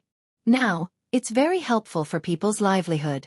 But you have to pay attention to the cleanliness of the stall, and take the trash with you when you leave. I see. Jumiya Ryoko nodded. Cultural differences weren't actually scary. What was more important was respect and understanding. Jumiya Ryoko had been longing for a country with a long history and culture like Hwashio Nation since she was a child. One person's life was just a drop in the ocean compared to the long river of a country's history. Hwashio Nation's rich cultivation culture was one of the reasons why it had always attracted cultivators from all over the world to visit, travel, and learn. I know this is an ordinary durian, but what's that red durian? Odge was suddenly asked at that moment. That's a new product. Full name Flame Durian. It tastes a little sweet and spicy. Sweet and spicy. How can it taste good? I don't know if it tastes good, but it does sell very well. The melon-eating stall owner looked at Odge and took the initiative to tell him the truth. Actually, a lot of people buy this flame durian to kneel for their men at home. If they break the skin on their knees while kneeling, the spiciness of the flame durian will directly penetrate their skin. I see. Odge smiled. Then it's fine. The main thing is that I've never tried this new item before, so I'll just have a normal one and a new one. Just pick the biggest and freshest one for me. All right. With a shout, the stall owner skillfully packed up the items for Odge to take back. On the way, Kamiya Ryoko suddenly thought of something. She looked at Odge and asked, well, you should be able to split a durian with your bare hands, right? Of course. Odge laughed. Furthermore, this was in front of Kamiya Yoshiko, which made him seem a little light-hearted. Given my current fighting strength, I can do more than split it with my bare hands. When I get back, I'll kneel for you. You can break a durian? Ryoko raised her eyebrows. Of course. Odge was very pleased with himself. Little did he know that this was probably the second wrong decision he had made in his life. Elsewhere, Lotus Sun, dressed in a blue and white hanfu, was swiftly approaching her destination. Enveloped in the faint moonlight, the young girl looked even more brilliant. She was like Luli under the night sky. Her whole body exuded a moving spirituality, and anyone who saw her couldn't help taking a second look. Unfortunately, Wang Ling wasn't by her side now. The young girl could only be beautiful on her own. She was a little anxious. If she couldn't resolve Jiang Yingying's matter, she wouldn't be able to reunite with Wang Ling. It had clearly been so hard for her to find a chance to be alone. At that moment, the difficulties and bitterness in her heart converged into one. It was too hard for her. But this had all started because of her, so she felt that she had to take responsibility. This was the responsibility that every teenager should have. This is the place. This was a dark alley on 2nd Street. It was very narrow, and there was only a gap about 10 centimeters wide. There was no way to get out of here through normal means, but the sound just now had indeed come from here. The young girl released her sword chi and used it to magnify her senses to investigate. Sure enough, she found traces of magic on the walls to the left and right of the gap. Is it the paper man's spell? She frowned slightly. This was actually a type of bone-shrinking spell, but it was much more difficult to operate. The inspiration for this spell came from the 2D paper men, husbands, wives, and so on that were currently popular on the market among otakus. And so, the paper man spell was born. Although Lotus Sun was strong in battle, she was still lacking in the practical application of many spells. She didn't know how to use the paper man spell, she just had some understanding of it. I'll leave it to you, the young girl said at that moment. She needed to directly pass through the gap to take a look. There was a flight ban over the old street, and flying over it on a sword wasn't allowed. Not only would she be fined, it would also be easy for the bandits to notice her. Sun Yinger reacted quickly, and her shadow could easily pass through the gap. After she passed through, she swiftly switched positions with her original body and completed a magnificent, heaven and earth great shift. It seems that I still have to study hard from now on. Although she had successfully completed the shifting shadows, the young girl's heart was a lot heavier. Although she was indeed very strong now, most of that had come from Mysterious Sea. There were still areas that she needed to improve, and she absolutely couldn't become arrogant and complacent because of this. There was no end to learning, and as expected, she still had a long way to go. After smoothly passing through the narrow gap, Lotus Sun discovered that the world outside was actually an empty abandoned factory. There was a mottled smell of rust and unpleasant chemicals in the air, which mixed together to irritate the throat and nose. Lotus Sun quickly reacted. She had been tricked. It had seemed to be a trap from the very beginning. The other party had meticulously set it up, deliberately letting her hear that Jiang Yingying had been kidnapped, and then knowing that she would definitely find her way here. Thus, they had set up a transmission channel behind the narrow gap that could quickly change space, allowing Lotus Sun to instantly arrive somewhere else. This wasn't something that ordinary kidnappers could do. At that moment, Lotus Sun frowned deeply and couldn't help but raise her guard. It seemed that these kidnappers were stronger than she had imagined. At that moment, a slightly hollow voice rang out. Sure enough, everything is as that senior predicted. You will definitely fall for the trap and come here, eldest Miss Sun. In the darkness, a burly man about 3 meters tall wearing a black trench coat slowly walked out. He held a large knife in one hand, and in the other was the unconscious Jiang Yingying, who was held up like a little chick. Lotus Sun sensed the aura of this burly kidnapper, and felt that his scent was a little strange. You don't seem to be human. The burly man laughed loudly. I underestimated you, Miss Sunday. I didn't expect you to even know this. At that moment, Lotus Sun let out a small sigh of relief. If he wasn't human, this was indeed a great relief. Because killing aliens wasn't illegal.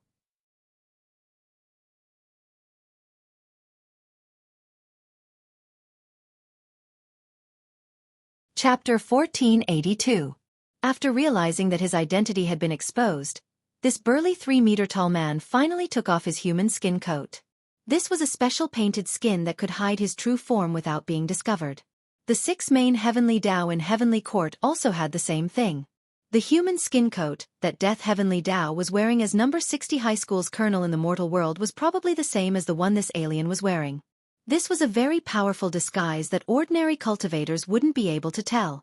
If it wasn't for Mysterious Sea, Lotus Sun might not have sensed anything unusual.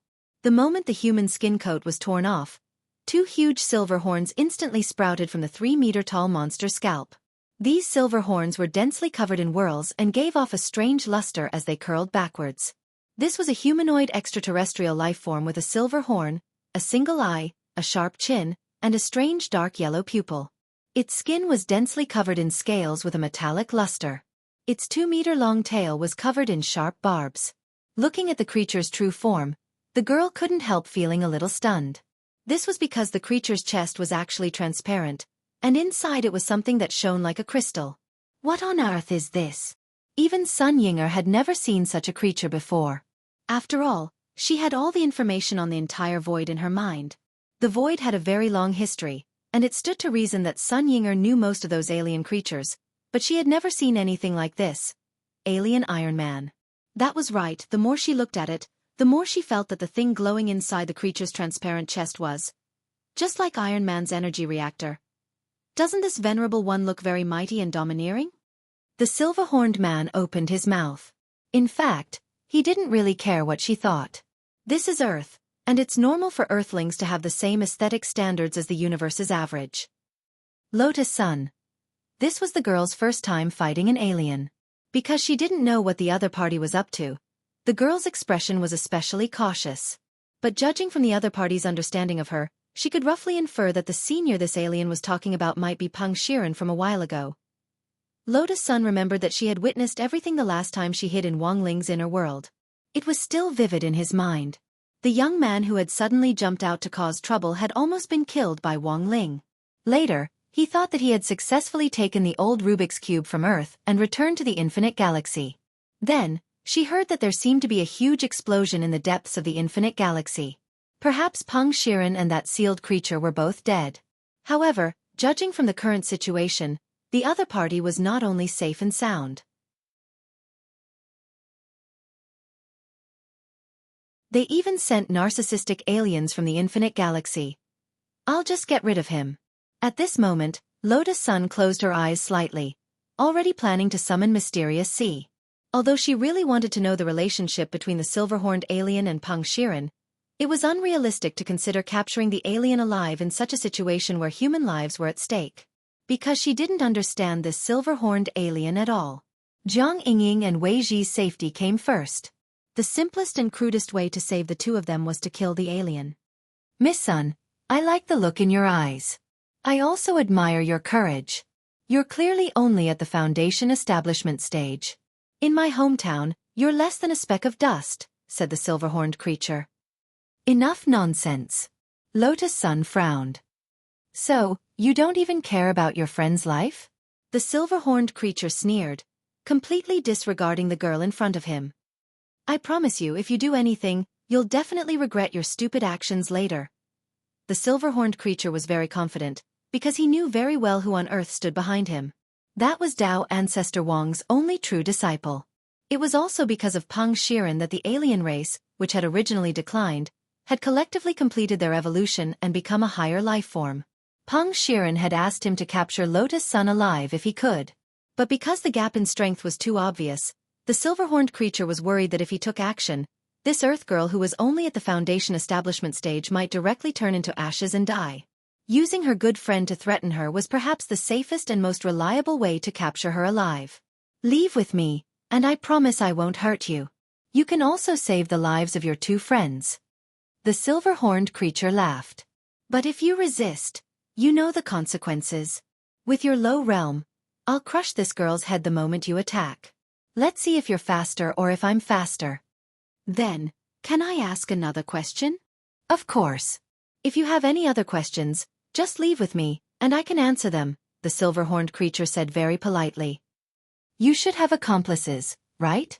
Are they also aliens? Lotus Sun asked. The silver-horned man said, in fact, many aliens have come to Earth before. They wear human skin and perfectly hide among humans to carry out their activities. For example, the Scions, the Nachiks, and the Ennead square root. My race has been lying dormant on Earth for a very long time, but they're still in their old forms. I promised them that after completing this mission, I would help them achieve evolution. Hearing this, Lotus Sun sighed inwardly. In fact, she hadn't wanted to know that much at all, and she didn't know if it was because she was overly confident in herself and wanted to show off. Sometimes, those who thought that they were strong liked to talk a lot of nonsense before a battle, spilling out some inexplicable information. Perhaps this kind of person really felt that the opponent they were facing posed no threat at all? So there was no harm in saying a little more. All right, thank you for your information. And welcome to Earth. At this moment, Lotus Sun gazed at the silver-horned creature in front of her and smiled.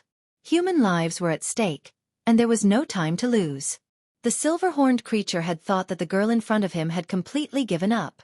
Just as he was feeling relieved, he saw her suddenly summon an azure spirit sword. 10% alluring sword, and she didn't draw the sword directly, but just flicked the sheath with her thumb, revealing a small crack. Bas! In the blink of an eye, a sliver of mysterious sea sword chi seeped out from this crack. The power of the alluring sword was too great, and this was the sword chi that the girl had used in combination with the actual situation. It should be enough to deal with the silver-horned creature in front of her. You're courting death. The silver-horned creature hadn't expected the girl in front of him to be so stubborn. He flew into a rage out of humiliation, and killing intent radiated from his single yellow eye. At the same time, he was exerting force in his hand. If Lotus Sun dared to make a move, he would immediately crush the head of this girl surnamed Jiang. The silver-horned creature was a man of his word. But at this moment, a strand of blue sword chi, as thin as a gossamer thread, pierced through his chest. The silver-horned creature stared in disbelief at this scene. Mysterious Sea's azure sword chi had pierced through his chest, and along his chest, his entire body was rapidly freezing. 10% alluring sword, and absolute zero. This was a powerful control-type ability that Mysterious Sea had recently comprehended. It was to ensure that the concentrated sword chi wouldn't be able to deal a fatal blow, and at the same time, provide a second layer of insurance. Anyone hit by Mysterious Sea's absolute zero sword chi would instantly freeze up just like this. Slash! An aura as boundless as the ocean emanated from Lotus Sun's body. She still didn't draw the sheath, but stepped forward and easily cut off the silver-horned creature's right arm that was holding Jiang Yingying with just the sheath. Then, She cut off the silver-horned creature's head. She didn't make any unnecessary movements, but the girl who had stepped forward in her traditional Han dress was still the most dazzling firework of the night. Everything was finally over. Then, Lotus Sun freed Jiang Yingying from the silver-horned creature's severed right arm, and then checked her vital signs. Her heartbeat was stable, and her pulse was normal, but there was some knockout drug in her blood. Combined with the fact that Jiang Yingying had been caught and brought here wearing only a nightgown. She must have been drugged and brought here by those aliens when she was about to get an essential oil massage in the hotel. Fortunately, she's fine. Lotus Sun secretly heaved a sigh of relief. Then, she went to look for Wei Ji. Unfortunately, Wei Ji wasn't in good condition. She had found him in a corner of this abandoned factory. His face was deathly pale and his whole body had stiffened. He had been dead for at least 2 hours. Lotus Sun had no idea that Wei Ji had already been killed. How could this be? She immediately split off Mysterious Sea's healing sword chi to treat him. But unfortunately, it was all in vain. AI, there's nothing we can do now that he's dead. No matter how strong Mysterious Sea's healing sword chi is, it can't save someone who's been dead for 2 hours. Sun Yinger comforted her on the side. Unless there's something more powerful than Mysterious Sea's healing sword chi, Ling Jinren is probably the only one who can do it. Classmate Wang Ling. At that moment, Lotus Sun suddenly thought of something. That's right. I still have this. That's the only way. I can definitely do it. Sun Yinger saw Lotus Sun fumble around in Mysterious Sea's sword spirit space with her eyes closed. Finally, when she opened her hand, a white rabbit creamy candy appeared in it. Didn't you have insurance? Sun Yinger was blank. When you were dragged out by President Ng for training and weren't by my side, classmate Wang Ling gave me another one. Lotus Sun said. Without the slightest hesitation, she directly unwrapped the candy and stuffed it into Wei Ji's mouth. Buzz, a warm golden light surged out of Wei Ji's body. In less than 5 seconds, she sensed that Wei Ji's aura had returned. It worked. At that moment, Lotus Sun felt a weight lift off her shoulders. If Wei Ji died just like that because of her, she would definitely feel guilty for the rest of her life. Classmate Wang Ling, I owe you another favor. The girl's face broke into a smile. At this moment, Wei Ji successfully opened his eyes. Ugh! He felt like he had had a nightmare, in which a group of aliens had kidnapped him and then tortured him non-stop. And now, he had finally woken up from the dream. Wei Ji sat up straight and saw Lotus Sun at first glance. Miss Lotus Sun, why are you here? Don't say anything, brother Wei Ji. How do you feel now? Do you feel uncomfortable anywhere? She asked with concern. Uncomfortable. Wei Ji frowned. I don't feel particularly uncomfortable anywhere, but my chest feels a little heavy. Chest heavy. Lotus Sun was blank. Then Wei Ji frowned as he touched his chest, a look of utter shock on his face. What is this? Why do I have 2 airbags? Lotus Sun, brother Wei Ji, calm down. No. I'm definitely still in the nightmare. Miss Lotus Sun, please don't wake me up again. I want to sleep a little more. After saying that, Wei Ji's vision darkened and he fainted again. What should we do? Lotus Sun was at a loss. It really is very big. Sun Yinger sighed. Let's take him back first. After all, it's really hard to accept waking up as a transvestite.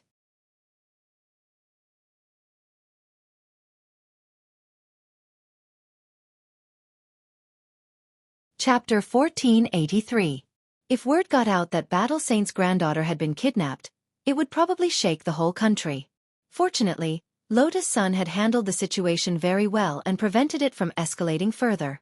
Not only had she eliminated that blind alien in time, she had also obtained a lot of information and saved Jiang Yingying and Wei Ji's lives. But right now, she was still more worried about Wei Ji's condition. Although Wei Ji had been rescued, the situation was indeed a little unexpected. The main thing was that those 2 things were really too big. Lotus Sun felt that they were even bigger than the Master of Shadow Stream whom she had arrested back then. But it wasn't practical to send him to the hospital in this situation. After that, Lotus Sun settled Jiang Yingying in the hotel and arranged for a female private doctor she trusted to take care of her. After that, He took Wei Ji back to his room and immediately contacted Odd Joie to check on the situation. When they met, Lotus Sun smelled durian on Odd Joie. Senior Joie, did you eat durian?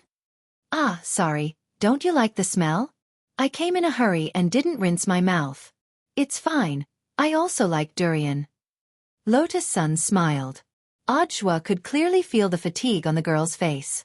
While the passive version of becoming one with the sword could indeed increase the girl's combat strength, if she was constantly under stress, she would consume more energy. In the end, it wasn't usually a lack of physical strength, but a sense of mental exhaustion. There weren't any side effects. It was just that she got sleepy easily, and would be fine when she woke up. On the contrary, if she was more relaxed during the fight, there wouldn't be any problems. Thanks to the girl's call for help earlier, Odd Joie had already gained a general understanding of the entire fight. Wei Ji had almost died. This was probably one of the main reasons for her nervousness. Master's wife was still lacking in battle experience. Odd Joie smiled helplessly in his heart. In fact, he had missed a very important point. Actually, the main reason for the girl's nervousness was that during the fight, she had been constantly thinking of meeting up with Wang Ling as soon as possible. After all, she had fought Old God before. What kind of person was Old God? He was Tao ancestor Wang's first love and the founder of the world of the gods. In that fight, the girl had never shown any fear in the face of Old God. Let alone an alien whose combat strength was far inferior to Old God's? I'd better settle this matter as soon as possible. Odd Joie muttered in his heart. He felt that the girl was in dire need of rest, and the tiredness could be seen from her expression. Perhaps it was her sense of responsibility that kept her from collapsing. Walking over to the big bed Wei Ji was lying on, he rubbed his eyes, thinking that he was seeing things. Why are there two basketballs on Brother Wei Ji's body? I want to know too. Lotus Sun didn't know whether to laugh or cry. That's why I asked Senior to take a look. You said something big happened on the phone. Is this what you were referring to? Odd Joie couldn't help laughing. After eating the white rabbit creamy candy Shifu gave you, Brother Wei Ji was resurrected, and then these two basketballs appeared, right? Yes. Lotus Sun nodded. Staring at the bloated Wei Ji on the bed, Odd Joie hesitated for a bit before he gritted his teeth and touched him with a red face. Brother Wei Ji, I'm sorry. Lotus Sun turned her face slightly and also felt her cheeks burning. For some reason, she felt that Odd Joie seemed very familiar with this. Junior sister Lotus Sun, do you think I'm very skilled? When I was a grassroots soldier, I helped raise cows for the army. That's how I trained. Odd Joie only let go after squeezing for a full 10 seconds. He couldn't help laughing. I think I know what's going on. Senior Joie, you know how to solve it? The creamy candy Shifu gave me have the effect of rapidly and continuously increasing spirit energy. From a biological point of view, the chest is made up of muscle fibers and fat. But the reason for Brother Wei Ji's bloated body is something else. Cupping his chin, Odd Joie analyzed. After Brother Wei Ji died, a large number of cells in his body died, and at the same time, his blood stopped flowing because his heart stopped beating. The proteins in his blood started to decay, and eventually evaporated as water evaporated. Brother Wei Ji was indeed beyond saving at first, but fortunately, junior sister Lotus Sun treated him in time. The spirit energy provided by Shifu's creamy candies is different from ordinary spirit energy. Apart from assisting in cultivation, it also has the effect of repairing bodily functions. It's divided into spirit energy molecules for cultivation and spirit energy molecules for repair. Spirit energy molecules for cultivation are released slowly and continuously, so they won't accumulate. But it's different when it comes to repairing spirit energy molecules. But because Brother Wei Ji was already dead, the spirit energy molecules activated by the creamy candies were for repair. At this point, Lotus Sun felt that she already understood a little. Odd Joie. After a large amount of spirit energy formed in Brother Wei Ji's body, it started to repair his cells, and in the end, Brother Wei Ji came back to life. I see. Lotus Sun was enlightened. So Brother Wei Ji is now. That's right. Brother Wei Ji's basketball now actually contains these spirit energy molecules for repair, and generally doesn't need any special treatment. After a while, the swelling will go down on its own, Odd Joie said. When Brother Wei Ji wakes up, You can directly tell him that it's a temporary side effect caused by a healing elixir, so he doesn't need to worry too much. That is to say, this creamy candies don't have any effect on breast enlargement to begin with. At that moment, Sun Yinger's voice suddenly rang out. Shifu is a decent person, of course he doesn't. AI. Sun Yinger sighed in disappointment. It seems that Ling Zhenren still doesn't understand Rongrong's feelings. She really lacks puberty. You're the one who lacks puberty. It's clearly you who wants to. Lotus Sun blushed. Who knew whether it was because she was shy or because she was a little angry at Sun Yinger's inappropriate words. One last question. Why are these spirit energy molecules for repair hoarding in the chest? Sun Yinger asked at that moment. Because Shifu specially custom-made them for women. They're ergonomically designed for women. I just didn't expect Brother Wei Ji to eat them. There are also male ones? Yes. Ajwa nodded and said, it's just that for men, they swell in another place, the bladder. At that moment, Ajwa looked at the time. It's getting late. Brother Wei Ji is fine. He'll be fine in 2 or 3 days. Junior Lotus Sun, you've worked hard today. I think you should rest early. You look very tired. No. I'm fine. After confirming that Wei Ji was safe and sound, Lotus Sun indeed felt as if a huge stone had been lifted off her shoulders, and she felt a lot more relaxed. Classmate Wang Ling is still waiting for me. She turned around, her mind still thinking about Wang Ling, but her eyelids couldn't help but close. She had only taken a few steps toward the door when her vision went black and she fell down. Ajwa strode forward and steadied the girl. Sure enough, she still couldn't hold on. He knew it would be like this. He could only settle his master's wife in the hotel first. At that moment, Ajwa thought in his heart. He asked Sun Yinger to help support Lotus Sun in Wei Ji's room for a while he ran to the front desk to get a presidential suite. In the end, when he was registering, the manager at the front desk said, It's like this, Mr. Zhua. A youngster came here just now. He said that he had already gotten a room for Miss Sunday. Was it someone with delicate features and dead fish eyes? Yes. The manager then took out a room card.